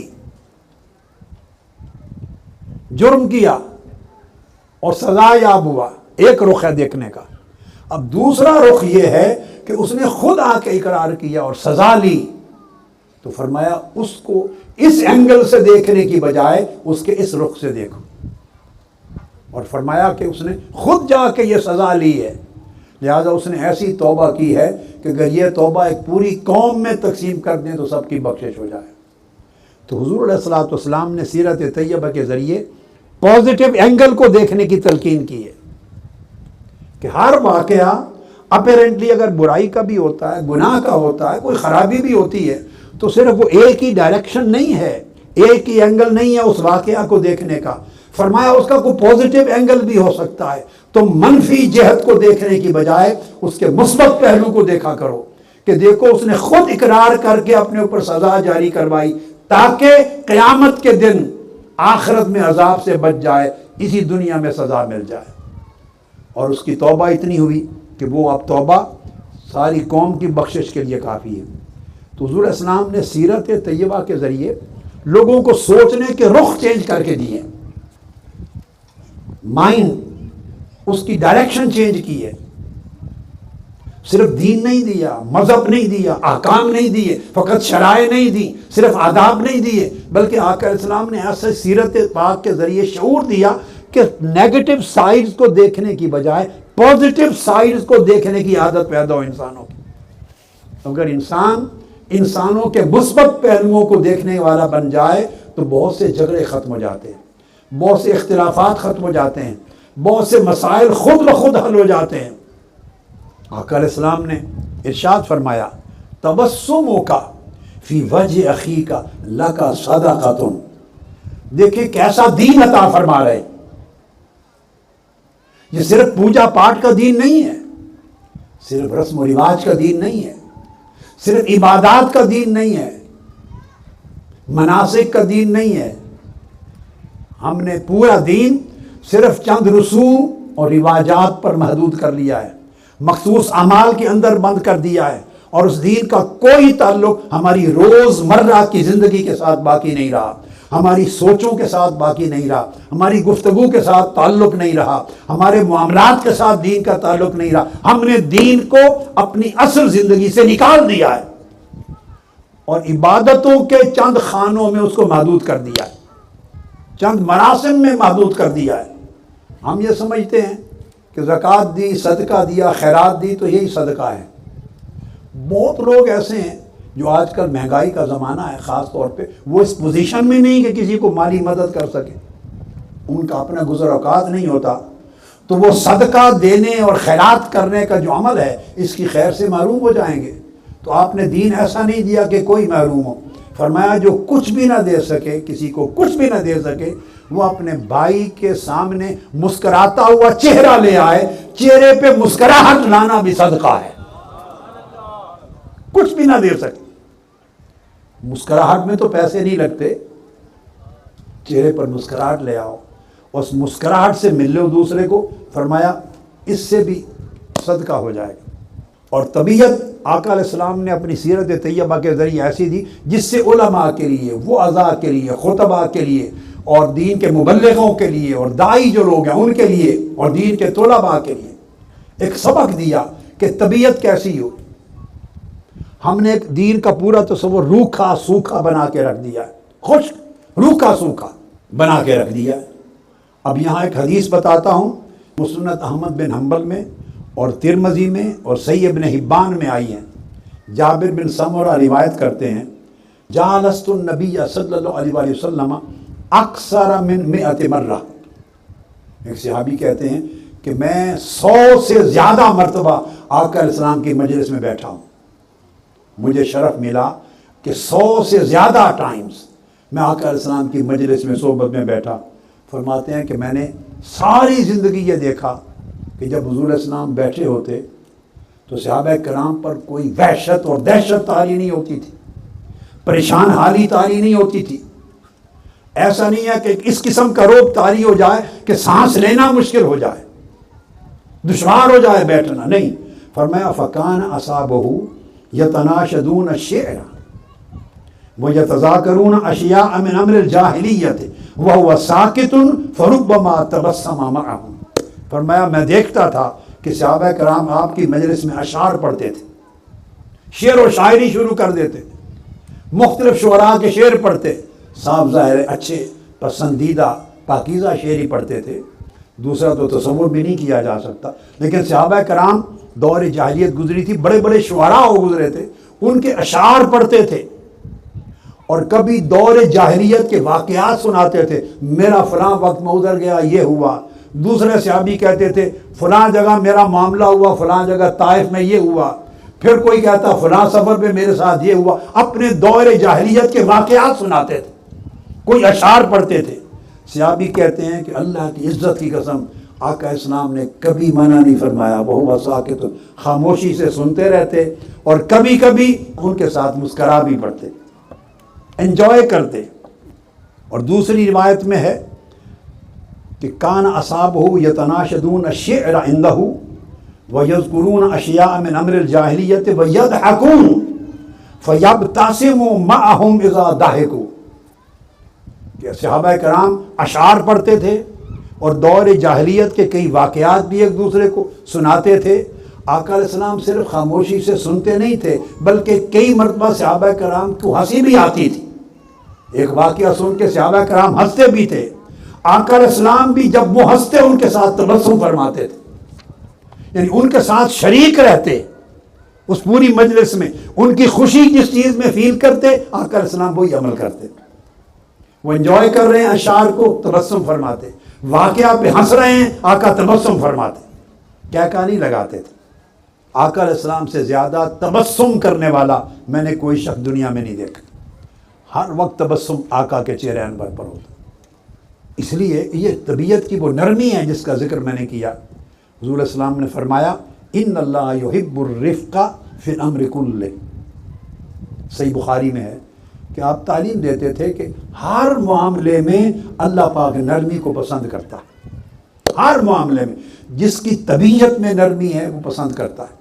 اب غور کرنا چاہیے، ہم خاص طور پہ جو لوگ دین کا لباس اوڑھے ہوئے ہیں، مشائخ ہیں، پیران کرام ہیں، علماء کرام ہیں، خطبہ ہیں، واعظین ہیں، اسکالرز ہیں، اسپیکرز ہیں، دین کے اساتذہ ہیں، طلباء ہیں، جو جس کیپیسٹی میں دین کا نمائندہ تصور ہوتا ہے وہ سوچے، سیرت محمدی کی روشنی میں اپنی سیرت کا جائزہ لے، اپنے مزاج کا جائزہ لے، اپنی طبیعت کا جائزہ لے، لوگوں کے ساتھ برتاؤ کا جائزہ لے اور دیکھے اس کی مجلس میں لوگ بیٹھے ہوئے کمفرٹیبل فیل کرتے ہیں یا نہیں، یعنی آپ ان کی کمفرٹ زون میں آتے ہیں کہ نہیں، یا ڈسکمفرٹ فیل کرتے ہیں، آپ کے بیٹھے ہوئے ان پر وحشت طاری ہوتی ہے یا ریلیکس فیل کرتے ہیں، بوجھ جو لے کے آیا تھا وہ بھی ختم ہو جاتا ہے یا نہیں۔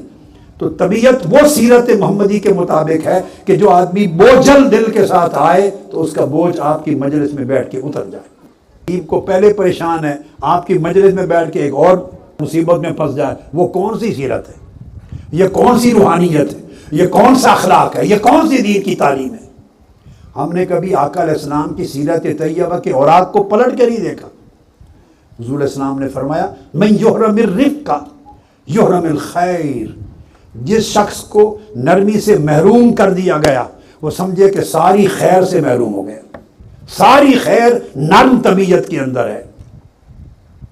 پھر ایک حدیث میں ہے، امام احمد بن حنبل نے مسند میں روایت کی، فرمایا الا اخبرکم بمن یحرم علی النار او بمن تحرم علیہ النار علی کل قریب حین سہل۔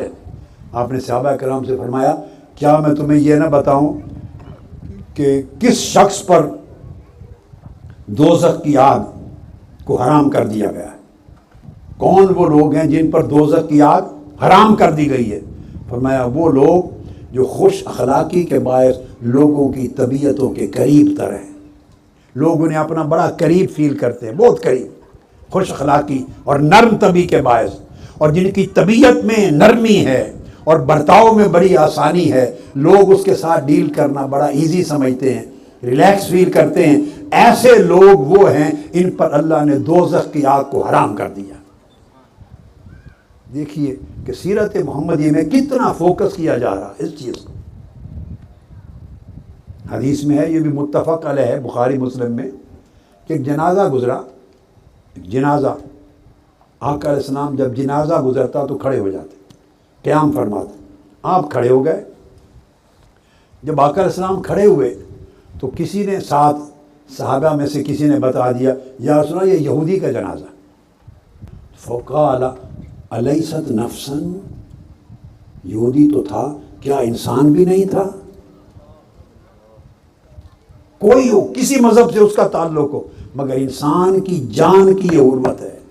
یہ تعلیم دی آقا علیہ الصلوۃ والسلام نے امت کو، اور یہ ہے آقا علیہ السلام کی سیرت، یہ آقا علیہ السلام کا دین۔ آپ نے خود ارشاد فرمایا، یہ بھی صحیح بخاری اور مسلم میں ہے، کہ کئی مرتبہ میرا دل چاہتا ہے کہ نماز میں لمبی قرات کروں، اللہ کے حضور کھڑا ہوں، قرات کروں، قرآن مجید زیادہ پڑھوں، پڑھنا چاہتا ہوں، اچانک پیچھے سے مسجد میں کسی بچے کے رونے کی آواز آ جاتی۔ آقا علیہ السلام نے فرمایا فَأَتَجَوَّزُ فِي صَلَاتِي مِمَّا أَعْلَمُ مِنْ شِدَّةِ وَجْدِ أُمِّهِ مِنْ بُكَائِهِ، میں بچے کی رونے کی آواز سنتے ہی اپنی نماز مختصر کر دیتا ہوں، اپنی خواہش کو چھوڑ دیتا ہوں، لمبی قرات کرنا چھوڑ دیتا ہوں، مختصر کر دیتا ہوں، اس لیے کہ مجھے خیال آتا ہے کہ بچے کی رونے کی وجہ سے ماں پر بڑی تکلیف گزر رہی ہوگی، تو نہ بچے کا رونا گوارا کرتا ہوں اور نہ اس کی وجہ سے پیچھے نماز پڑھنے والی اس کی ماں کی جو تکلیف کی شدت گوارا کرتا ہوں، نماز مختصر کر دیتا ہوں۔ آپ دیکھیے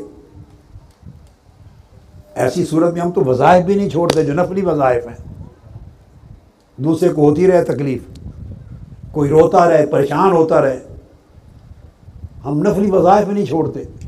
نفلی وظائف سے زیادہ بڑا وظیفہ ہے دوسرے کے جذبات کا احساس کرنا، دوسرے کی تکلیف کا احساس کرنا، روتے ہوئے بچے کے رونے کا احساس کرنا، اس کی ماں پر کیا بیت رہا ہے ان کے جذبات کا احساس کرنا۔ یہ ہزار نفلی وظیفوں سے اعلیٰ وظیفہ ہے، یہ برتاؤ کا وظیفہ ہے، یہ اخلاق کا وظیفہ ہے، یہ سیرت طیبہ کا وظیفہ ہے، وہ کلمات کا وظیفہ ہے، الفاظ کے وظیفے ہیں، یہ عمل کا وظیفہ ہے۔ ابو سعید خدری رضی اللہ تعالیٰ عنہ فرماتے ہیں کہ میں خود موجود تھا ایک نماز میں، فجر کی نماز تھی، پیچھے ایک بچے کے رونے کی آواز آ گئی، فخفف الصلاۃ، آقا علیہ السلام نماز کو مختصر کر دیا، ہر روز جتنی قرات کرنے کا معمول تھا وہ کم کر دی۔ آپ سے پوچھا گیا یا رسول اللہ آج آپ نے نماز بڑی مختصر کر دی ہے، کیا وجہ ہے؟ تو حضور علیہ السلام نے جواب دیا انی سمعت بکاء صبی فخشیت ان تفتتن امہ، میں نماز تو بڑے ذوق میں پڑھ رہا تھا مگر ایک بچے کے رونے کی آواز آئی تو میں نے فیل کیا اس کی ماں آزمائش میں مبتلا ہے، ادھر میرے پیچھے نماز میں کھڑی ہے، ادھر چھوٹا بچہ رو رہا ہے، اس کی ماں پھنس گئی ہے آزمائش میں نہیں چاہتا تھا کہ آزمائش میں رہے، میں نے اپنی نماز مختصر کر دی تاکہ ماں مشکل سے نجات پائے اور بچے کو ماں مل جائے۔ یہ ایک اینگل ہے، سوچ کا ہے، یعنی سوچ تبدیل کرنے کی ضرورت ہے۔ ہم نے دین اور مذہب کو اور سیرت کو اخلاق، روز مرہ کے احساسات، جذبات اور برتاؤ سے بالکل جدا کر دیا ہے، مراسم اور مناسک کا دین بنا دیا ہے۔ آقا علیہ الصلوۃ والسلام کی سیرت طیبہ کا ہر عمل عبادت تھا مگر مزاج میں اتنی وسعت تھی جس سے ہم محروم ہو گئے۔ زین بن ثابت رضی اللہ تعالیٰ عنہ روایت کرتے ہیں کہ آقا علیہ السلام کا طریق یہ تھا، حضور علیہ السلام کے ساتھ بیٹھتے آپ کی مجلس میں، جب کبھی ہم آخرت کا ذکر شروع کرتے، قیامت کا، آخرت کا، تو آقا علیہ السلام ہمارے ساتھ آخرت کا ذکر شروع کر دیتے۔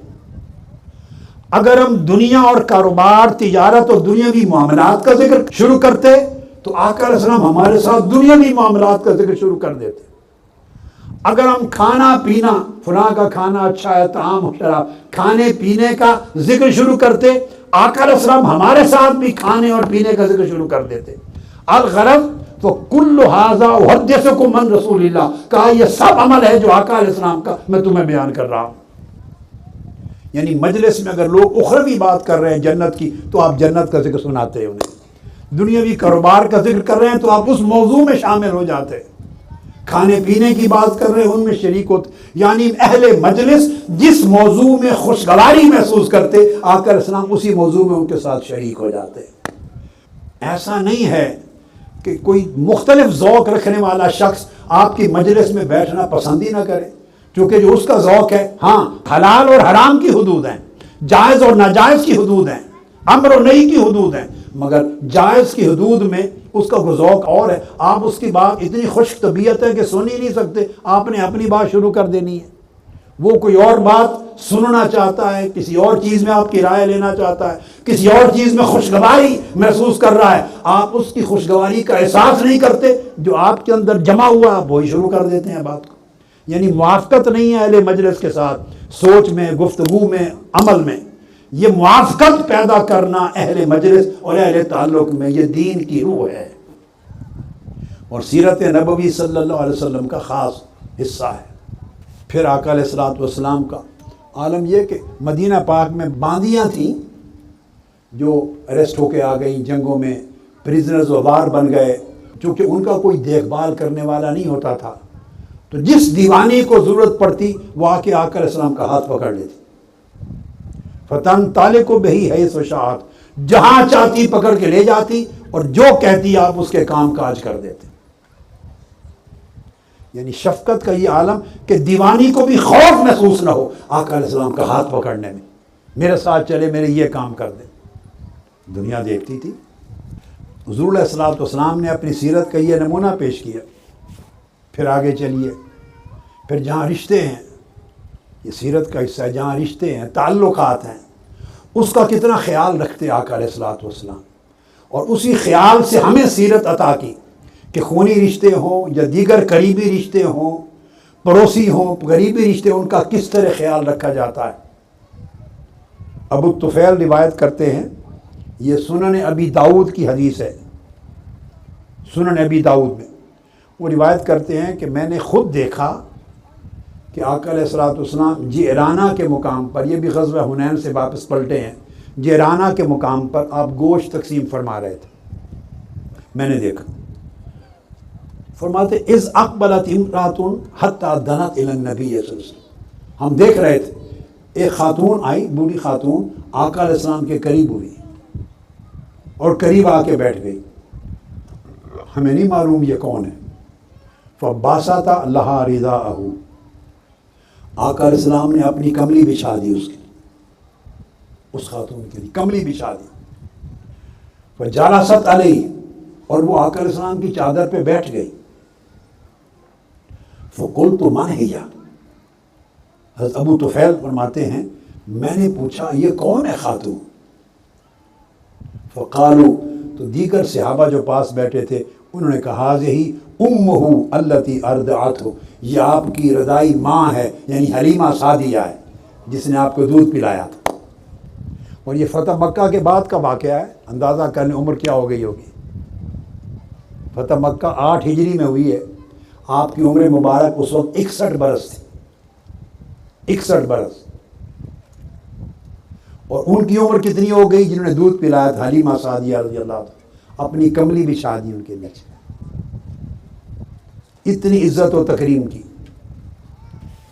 پھر حدیث میں آتا ہے، یہ بھی سنن ابی داؤد میں سیاستہ میں حدیث ہے، کتاب الادب کے اندر صحابہ بیان کرتے ہیں کہ آقا علیہ السلام ایک روز تشریف فرما تھے، اس دوران ان کے رضائی والد آئے، حضرت حارث حضرت حلیمہ سعدیہ کے شوہر وہ آئے، آقا علیہ السلام نے ان کے لیے اکراماً اپنی چادر بچھا دی، فقعد علیہ، وہ اس پر بیٹھ گئے، ثم اقبلت امہ، پھر آپ کی والدہ آ گئی، رضائی والدہ حضرت حلیمہ سعدیہ، آقا علیہ السلام نے ان کو بھی اپنی چادر کا گچھا بچھا دیا، فجلست علیہ، وہ بھی اس پر بیٹھ گئی، ثم اقبل اخوہ من الرضاعہ، پھر آپ کا رضائی بھائی آیا جو ان کا بیٹا تھا، آقا علیہ السلام کے ساتھ مل کے دودھ پیا تھا، فقام لہ رسول اللہ فاجلسہ بین یدیہ، پھر چادر نہیں بچی تھی، اس کے لیے آقا علیہ السلام کھڑے ہو گئے، کھڑے ہو کے اپنے سامنے بٹھا لیے، پھر ان سے گفتگو کی۔ پھر حضرت حلیمہ سعدیہ میں ایک حدیث میں آتا ہے، ان سے احوال آقا علیہ السلام نے پوچھے، یہ پہلے کا واقعہ ہے، حضرت خدیجہ الکبریٰ رضی اللہ تعالیٰ عنہ بھی حیات تھی، شادی ہو چکی تھی، یہ اب اس سے پہلے کا واقعہ ہے۔ فرماتے ہیں کہ اس زمانے میں حضرت خدیجہ الکبریٰ رضی اللہ تعالیٰ عنہ کی حیات میں ابھی ہجرت نہیں فرمائی تھی، تو حضرت حلیمہ سعدیہ آئیں، آپ ان کے حال احوال پوچھتے رہے، انہوں نے بتایا بڑی افلاس ہے، حالات اس طرح کے ہیں۔ آقا علیہ السلام نے ان کو رخصت کرتے ہوئے 40 بکریاں اور اونٹ لاد کے غلے کا دیا، ایک ملاقات، 40 بکریاں اور غلے کا اونٹ لاد کر دیا۔ اور محمد بن منقدر ایک جلیل القدر تابعی روایت کرتے ہیں، صحابہ کہتے ہیں ہم بیٹھے تھے، خاتون آئی، فلما دخلت علیہ قال امی امی وعمد الی ردائہ فبسطہ لہا فقعدت علیہ، ایک خاتون آئی، آقا علیہ السلام دیکھتے ہی اٹھے، فرمایا میری ماں، میری امی جان، میری امی جان، پھر اپنی چادر بچھا دی، وہ چادر کے اوپر بیٹھ گئے۔ یہ تکریم تھی دوسروں کی، رشتوں کی تکریم۔ اور یہ تو والدہ کی بات ہے، والد کی بات ہے، بھائی کی۔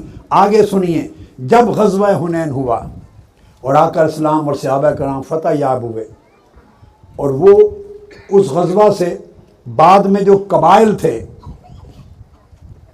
حضرت حلیمہ سعدیہ کا قبیلہ بھی انہی میں تھا، ان قبائل کے لوگ جنگی قیدی بن گئے، اس قبیلے کے لوگ آقا علیہ السلام کی بارگاہ میں آ گئے، جو حوازن کا وفد، قبیلہ حوازن کا وفد آ گیا اور کہا کہ یا رسول اللہ ہمارے مال بھی یعنی جنگ کے نتیجے میں آپ کے لوگ لے آئے ہیں اور ہماری عورتیں بھی قیدی بن گئی ہیں۔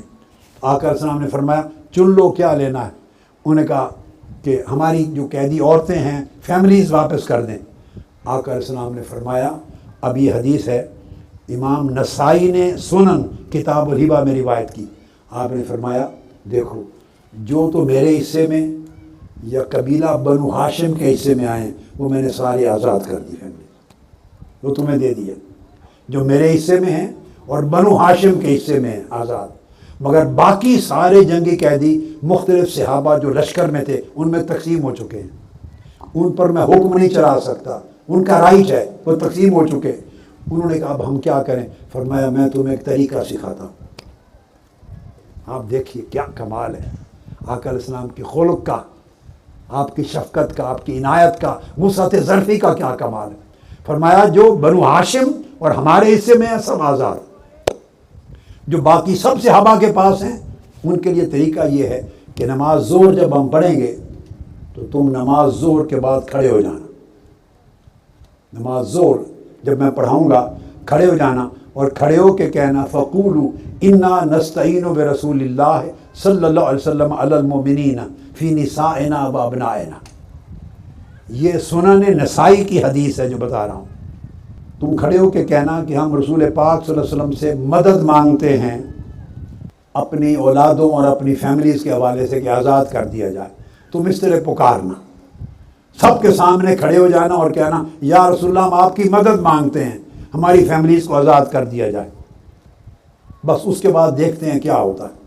ان کو یہ بات سکھائی، پھر نماز پڑھی، نماز کے بعد وہ کھڑے ہو گئے، انہوں نے کہا یا رسول اللہ ہم آپ کی مدد مانگتے ہیں، ہماری فیملیز، بچے، بیویاں آزاد ہو جائیں۔ آقا علیہ السلام نے سب صحابہ کرام کے سامنے فرمایا میرے اور خاندان عبد المطلب کے حصے میں جتنے قیدی آئے ہیں سب آزاد کر دیے، میں نے آزاد کر دیے، وہ تمہارے ہو گئے لے جاؤ، مگر باقیوں پر میں حکم نہیں چلاتا۔ جب آقا علیہ السلام کا جملہ سنا مہاجرین کھڑے ہو گئے، عرض کیا یا رسول اللہ جو ہمارے حصے میں ہم بھی آپ کے صدقے آزاد کرتے ہیں۔ اس کے بعد انصار کھڑے ہو گئے، انصار نے کہا یا رسول اللہ جو ہمارے حصے میں وہ بھی سارے آزاد کر دیں، ان کی ساری فیملیز کو آزاد کر دی۔ سٹل اب آگے دلچسپ حصہ ہے، سب کچھ ہو گیا۔ کئی عرب لوگ ایسے تھے جو فتح مکہ کے بعد داخل ہوئے تھے، بات کو سمجھ گیا نا۔ انصار وہ تھے جو مدینہ پاک کے ساتھ آئے تھے، مہاجرین وہ تھے جو مکہ سے ہجرت کر کے مدینہ پاک گئے تھے۔ یہ تو قربانیاں دینے والے لوگ تھے جنہوں نے عمر بھر قربانیاں دی تھی، انہوں نے تو آقا علیہ السلام کا فرمان سنا اور تو سب آزاد کر دیے قبیلے۔ اب وہ لوگ رہ گئے، جب فتح مکہ ہوئی یاد رکھ لیں تو 8,000 صحابہ آئے تھے ساتھ، 8,000، اور جب غزوہ حنین میں چلے تو 2,000 لوگ نو مسلم جنہوں نے تازہ اسلام قبول کیا تھا فتح مکہ کے موقع پر، وہ بھی شریک ہو گئے تھے۔ اب وہ جو قبائل عرب کے رہ گئے جنہوں نے دیکھا دیکھی اسلام بھی قبول کر لیا اور سمجھا کہ اب فتوحات ہی فتوحات ہیں، لہذا مال غنیمت ملے گا، وہ ساتھ ہو لیے۔ اب وہ عرب قبیلے رہ گئے، وہ بھی مال غنیمت میں فیملیز کو لے چکے تھے۔ آقا علیہ السلام نے خاندان بنو ہاشم کے حصے کے بھی رہا کر دیے، مہاجرین صحابہ نے بھی آزاد کر دیے، انصار صحابہ نے بھی آزاد کر دی۔ اب قبائل عرب کے کچھ لوگ رہ گئے جو تو آئے ہی مال کے لیے تھے، نہ وہ مہاجرین میں سے تھے نہ انصار میں سے۔ انہوں نے سوچا ہم کیوں آزاد کریں، تو وہ بیٹھے رہ گئے، انہوں نے آزاد نہیں کیے۔ تو آقا علیہ السلام نے ان سے فرمایا تمہارا کیا ارادہ ہے، چاہو تو آزاد نہ کرو، ان کو لے جاؤ، اگر آزاد کرنا چاہو آپ کی مرضی ہے تو ایک ایک کے بدلے میں اونٹ بھر بھر کے غلے کے تمہیں عنایت کرتا ہوں، بدلہ دیتا ہوں۔ وہ خوش ہو گئے، انہوں نے کہا انہوں نے تو مزدوری کرنی تھی، اب غلے کے بھرے ہوئے اونٹ مل جائیں گے۔ انہوں نے کہا ہم آزاد کرتے ہیں، وہ آزاد کرتے گئے۔ آقا علیہ السلام بڑے لدے ہوئے اونٹ غلے کے ان کو عطا کرتے گئے، دے کے سب کچھ حوازن قبیلے کے سارے قیدیوں کو آزاد کروایا۔ کیوں؟ یہ قبیلہ وہ تھا جن میں حضرت حلیمہ سعدیہ تھیں، جنہوں نے آقا علیہ السلام کو دودھ پلایا تھا۔ اس بچپن کے وقت کی ہوئی بلائی کا بدلہ اس انداز سے آقا علیہ السلام نے عطا کیا۔ اسی میں نے بتایا کہ حضرت شیمہ بھی تھی۔ جب آزاد کر دیے گئے سب قیدی تو حضرت شیمہ نے بعض صحابہ سے کہا میں حضور علیہ السلام کی بہن ہوں۔ وہ حیران ہو گئے، یہ حضور علیہ السلام کی بہن ہے، یہ کیا دعویٰ کر رہی ہے؟ اس نے کہا میں رضائی بہن ہوں، ہم نے مل کے دودھ پیا ہے۔ وہ آقا علیہ السلام کی بارگاہ میں لے آئے اور کہا یا رسول اللہ یہ ایک خاتون آئی ہے، یہ کہتی ہے میں حضور علیہ السلام کی بہن ہوں، مل کے دودھ پیا ہے۔ فرمایا شیمہ وہی بچپن میں آقا کو انگلی پکڑ کے کھلایا کرتی تھی، وہی پہاڑوں اور وادیوں میں لے جایا کرتی تھی، وہی سلایا کرتی تھی۔ فرمایا شیمہ آئی ہے، بلا لیا اندر، فرمایا لے آؤ۔ آقا علیہ السلام نے اس کو دیکھا، فلما رآہا رحب بہا وبسط لہا رداء، اس کے لیے چادر بچھا دی، اسی وقت چادر بچھا دی، استقبال کیا۔ پوچھا شیمہ کیسے آئی ہو؟ عرض کیا یا رسول اللہ میں بھی جنگی قیدیوں میں ہوں۔ فزارفت عینا رسول اللہ، آقا علیہ السلام کی آنکھیں آنسوؤں سے بھر گئیں اور پھر آنسو گر پڑے، حتی بلت لحیتہ دموعہ، آپ کی ریش مبارک آنسوؤں سے تر ہو گئی۔ آپ کو بچپن کا منظر یاد آ گیا، یہ وہ شیمہ ہے جو بچپن میں مجھے لے جاتی اور پہاڑوں وادیوں میں کھلاتی تھی، جو مجھے رات کو سلاتی تھی، مجھے کھلاتی پلاتی تھی، آج قیدی بن کے آئی ہے۔ وہ منظر یاد کر کے رونے لگ گئے، ریش مبارک تر ہو گئی۔ صحابہ کرام نے پوچھا یا رسول اللہ تب کی، یا رسول اللہ آپ رو رہے ہیں؟ قال نعم لرحمتہا، مجھے اس پہ رحم آ گیا ہے، میری بہن شیمہ پر، اور جو اس پر بیتا رحم آ گیا۔ آقا علیہ السلام نے فرمایا شیمہ تمہاری مرضی ہے، چاہو تو میرے ساتھ چلو، میں بڑی عزت و تکریم کی زندگی کا بندوبست کر دوں، چاہو تو واپس اپنے قبیلے کی طرف جاؤ، جیسے خوشی ہو۔ حضرت شیمہ نے کہا یا رسول اللہ مجھے اپنے قبیلے کی طرف واپس بھیج دیں۔ فرمایا جائیں، اجازت ہے۔ وہ کھڑی ہو گئی، عرض کیا یا رسول اللہ میں آپ کی بہن ہوں، میں آپ کی بہن ہوں، میں اکیلی آزاد ہو کے نہیں جاؤں گی، میرے قبیلے کے 6,000 قیدی آپ کے خیموں میں، 6,000 قیدی، ان کو بھی آزاد کرو۔ آپ نے صحابہ کو بلایا، فرمایا شیمہ کی خاطر اس کے قبیلے کے 6,000 سارے قیدی آزاد کر دیے جائیں۔ سارے قیدی 6000 آزاد کر دیے قبیلے کے آقا علیہ الصلوۃ والسلام نے. قام لها قائما وبسط لها رداءه واجلسها عليه ودمعت عيناه ثم قال لها سلی توتا وشفعی تشفعی. اے شیماء جو تو کہہ بات قبول کی جائے گی، جس کی سفارش کر وہ سفارش قبول کی جائے گی. اس نے کہا 6000 قیدی آزاد کر دیں. فرمایا سارے قیدی آزاد ہیں. ان کو لے کے روانہ کر دی. تو آقا علیہ الصلوۃ والسلام کی سیرت طیبہ کا یہ ایک ایسا پہلو ہے جس میں یہ شفقت، یہ نرمی، یہ حیا، یہ لحاظ، یہ سخاوت، یہ لطف، یہ کرم جو رویوں کو درست کر دیتا، انسان کو انسان بناتا. جب انسانیت نہیں ہے تو کوئی مذہب نہیں ہے. دین اور مذہب بعد میں ہے، انسانیت پہلے ہے. جس مذہب کا لبادہ اوڑھ کے ہم انسانیت کو ختم کر دیں، انسانیت کی تکریم ختم ہو جائے، باہمی رشتوں کا لحاظ ختم ہو جائے اور ہمارا حیا بے حیائی میں بدل جائے، تو کون سا دین اور کون سا مذہب اور کون سی دعوت و تبلیغ. ہمیں آج میلاد کی رات اس پیغام کے ذریعے اپنی سیرت و کردار میں انقلاب پیدا کرنا ہوگا. اور تحریک منہاج القرآن کے وابستہ لوگ زمین کے جس جس کونے میں ہیں، پاکستان یا پاکستان سے باہر، شرق سے غرب تک، یا مسلمان آقا علیہ السلام کا کلمہ پڑھنے والے جہاں جہاں آباد ہیں، اگر وہ حضور علیہ السلام سے اپنا رشتہ سمجھتے ہیں، امتی ہونے کا تعلق سمجھتے ہیں، محبت کا دعویٰ کرتے ہیں، مطابقت کا دعویٰ کرتے ہیں، امتی سمجھتے ہیں اور قیامت کے دن آقا کی شفاعت کے خواہش مند ہیں، انہیں آقا کی سیرت میں ڈھلنا ہوگا، اپنے کردار کو بدلنا ہوگا، اپنے احوال کو درست کرنا ہوگا، اپنے اعمال کو درست کرنا ہوگا. ایک تو یہ کلچر دیا عفو درگزر کا، معافی کا، سخاوت کا، حیا کا، لحاظ کا، تکریم کا، محبت کا، لطف و کرم کا، پازیٹیو تھنکنگ کا. آقا علیہ السلام نے یہ پورا کا پورا کلچر دیا. اور ایک ادب کا کلچر دیا، تعظیم و تکریم کا کلچر دیا. صحابہ کرام جنہوں نے آقا علیہ السلام کی شاگردی اختیار کی، آپ کے فرسٹ سٹوڈنٹس ہیں صحابہ کرام، جنہوں نے آقا علیہ السلام کو دیکھا اور آقا علیہ السلام سے سیکھا. ان کے مزاج میں، طبیعت میں، کلام میں، گفتگو میں ادب ہی ادب آ گیا تھا. وہ ادب کے پیکر بن گئے تھے. حدیث پاک میں آتا ہے کہ ایک صحابی سے کسی نے پوچھا کہ آپ عمر میں بڑے ہیں یا رسول پاک صلی اللہ علیہ وسلم؟ یہ بھی ترمذی کی حدیث. انہوں نے اندازہ کریں جواب میں کہا وقال رسول اللہ اکبر منی وانا اقدم منہ فی المیلاد.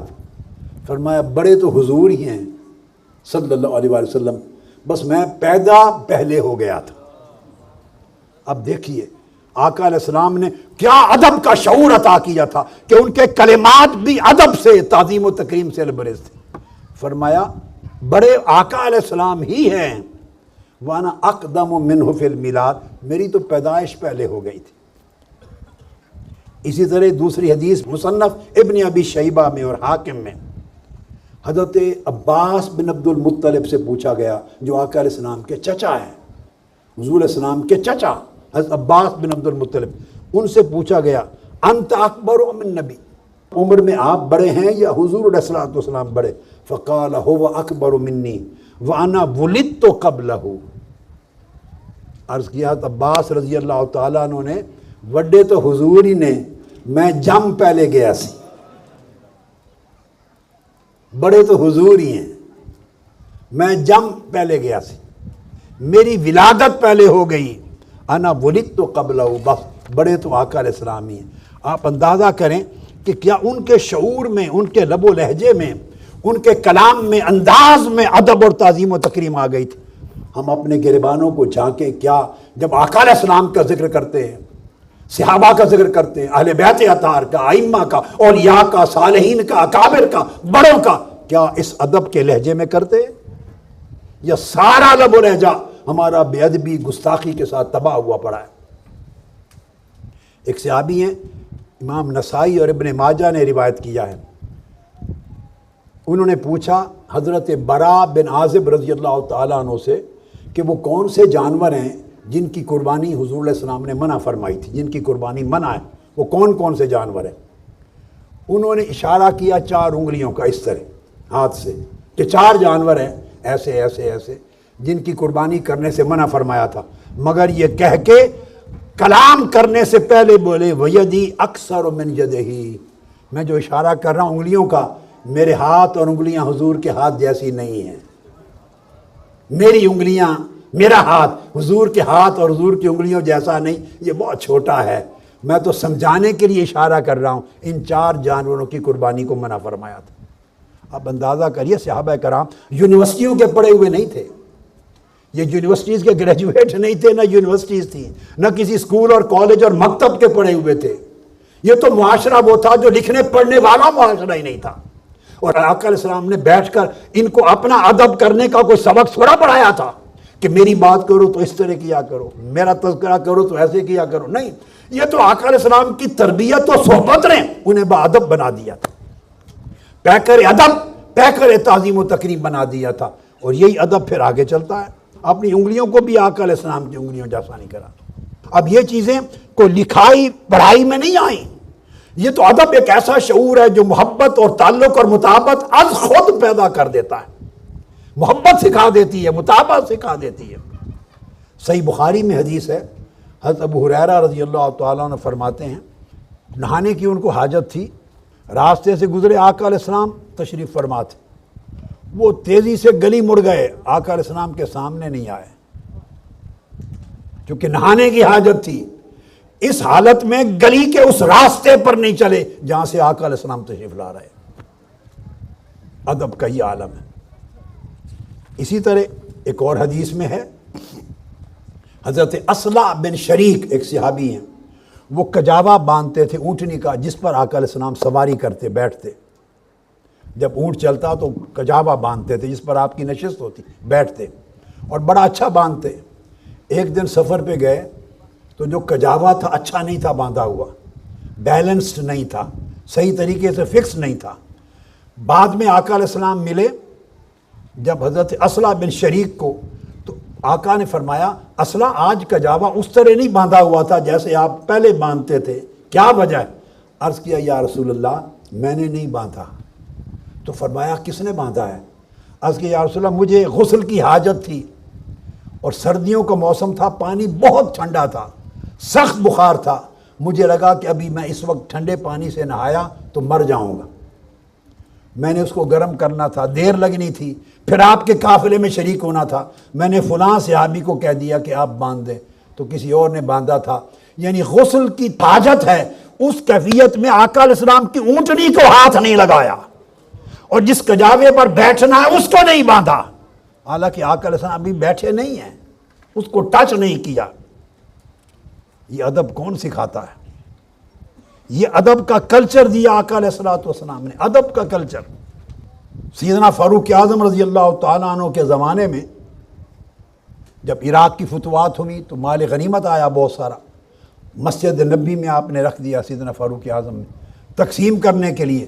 تو سب سے پہلے امام حسن کو بلایا، سیدنا حسن بن ابی طالب کو، ان کو 1000 درہم مال غنیمت سے دیا.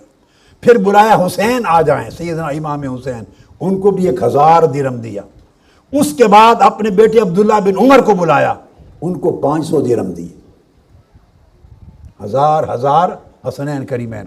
اپنے بیٹے عبداللہ بن عمر کو 500 درہم دیے. بیٹے نے پوچھا کہ حسن حسین ابھی بچے ہیں ابا جان اور یہ گلیوں میں کھیلتے ہیں، میں نے تو جنگ میں حصہ لیا ہے، مجھے 500 درہم دے رہے ہیں اور بچے ہوتے ہوئے جو جنگ میں بھی نہیں جا سکتے ابھی ان کو 1000 درہم دیے ہیں. بچے تھے. سیدنا فاروق اعظم نے کہا ہاں عبداللہ بن عمر صحیح بات ہے، جاؤ ان کے باپ جیسا باپ لے کر آؤ، ان کی ماں جیسی ماں لے کے آؤ، ان کی نانی اماں حضرت خدیجہ الکبریٰ جیسی نانی لے کے آؤ، ان کے چچا جیسے چچا لے کے آؤ، ان کے ماموں جیسا ماموں لے کے آؤ، ان کی پھوپھو جیسی پھوپھی لے کے آؤ. خدا کی قسم ساری زندگی کوشش کرو تو ایک رشتہ ان جیسا نہیں لا سکتے. کیوں؟ ان کا والد علی المرتضیٰ ہے، والدہ فاطمۃ الزہرا ہے، نانی خدیجہ الکبریٰ ہے، اور ان کے چچا جعفر بن ابی طالب ہیں، ان کی پھوپھی ام ہانی ہیں، ان کے خالو ابراہیم بن رسول اللہ ہیں، خالہ رقیہ ام کلثوم ہیں. اور یہ جب سارا کچھ سنا تو انہوں نے کہا، سیدنا علی شیر خدا نے جب یہ سنا یہ ساری گفتگو، فرمایا حضور علیہ السلام نے سچ فرمایا تھا کہ عمر اہل جنت کا چراغ ہے. یہ ادب رشتوں کا، آقا علیہ السلام کی اہل بیت کا ادب۔ حضرت ابو ہریرہ رضی اللہ تعالیٰ عنہ ایک جنازے سے واپس ہٹے ہیں، گلی میں آگے امام حسین بیٹھے ہیں، چھوٹے بچے تھے، امام حسین بیٹھے ہیں، ان کے پاؤں پر گرد لگی ہوئی ہے، اپنی چادر سر پہ جو اوڑھتے ہیں، سر پہ یا چادر اتار کے ان کے پاؤں کی گرد صاف کرنے لگ گئے۔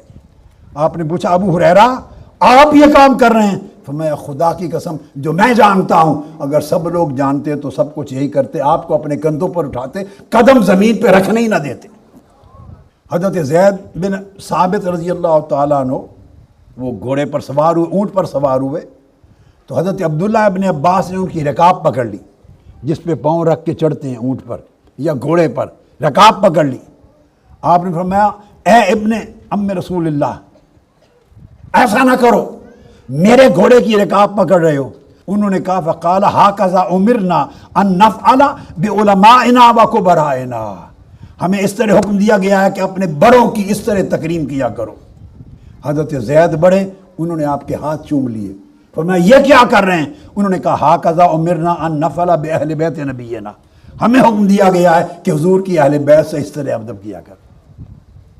بڑے چھوٹے کے ساتھ کرتے، چھوٹے بڑے کے ساتھ کرتے۔ یہاں تک سوچنے کی بات ہے، آپ لندن میں بیٹھے ہیں، کوئی پاکستان میں بیٹھے ہیں، آپ اس وقت پاکستان میں بیٹھے ہیں، کوئی دنیا کے کسی خطے میں بیٹھا ہے، حکم ہے کہ اگر آپ رفع حاجت کے لیے جائیں تو قبلہ کی طرف منہ بھی نہیں کر سکتے اور پشت بھی نہیں کر سکتے۔ حالانکہ کعبۃ اللہ تو آپ کے سامنے نہیں ہے، مگر جس سمت میں کعبہ ہے اس سمت کا بھی ادب سکھایا گیا، نہ منہ کر سکتے ہیں نہ پشت کر سکتے ہیں۔ یعنی جو آقا علیہ السلام کی سیرت طیبہ نے اور آپ کے دین نے بنیادی طور پہ جو کلچر عطا کیا ہے، اس کلچر میں ادب ہے، اس کلچر میں حیا ہے، اس کلچر میں سخاوت ہے، اس کلچر میں عفو درگزر ہے، اس کلچر میں لطف و کرم ہے، اس کلچر میں پازیٹیوٹی ہے، نیگیٹیوٹی نہیں ہے۔ اب آج دیکھیں ہم بڑوں کا جب ذکر کرتے ہیں، بڑوں کا آج دوسرے مخالف کتنی غلیظ زبان کے ساتھ کرتے ہیں۔ اس سوسائٹی میں خاص طور پہ پاکستان کے اندر یا انڈیا کا بھی پتہ نہیں کیا حال ہے، ہمیں تو نہیں معلوم، اس سوسائٹی سے حیا ختم کر دیا گیا ہے۔ اور ختم کرنے والے کون ہیں؟ نام نہاد کو بارہ جو بڑے ہیں، خواہ وہ سیاسی لیڈر ہیں، وہ گالیاں دیں گے تو چھوٹے بوٹیاں نوچ لیں گے۔ علماء جن سے لوگ دین سیکھتے ہیں، اگر وہ ایک دوسرے کو گالی گلوچ کر کے پکاریں گے تو چھوٹا تو اس کو دجال اور کافر سے کم نہیں کہے گا۔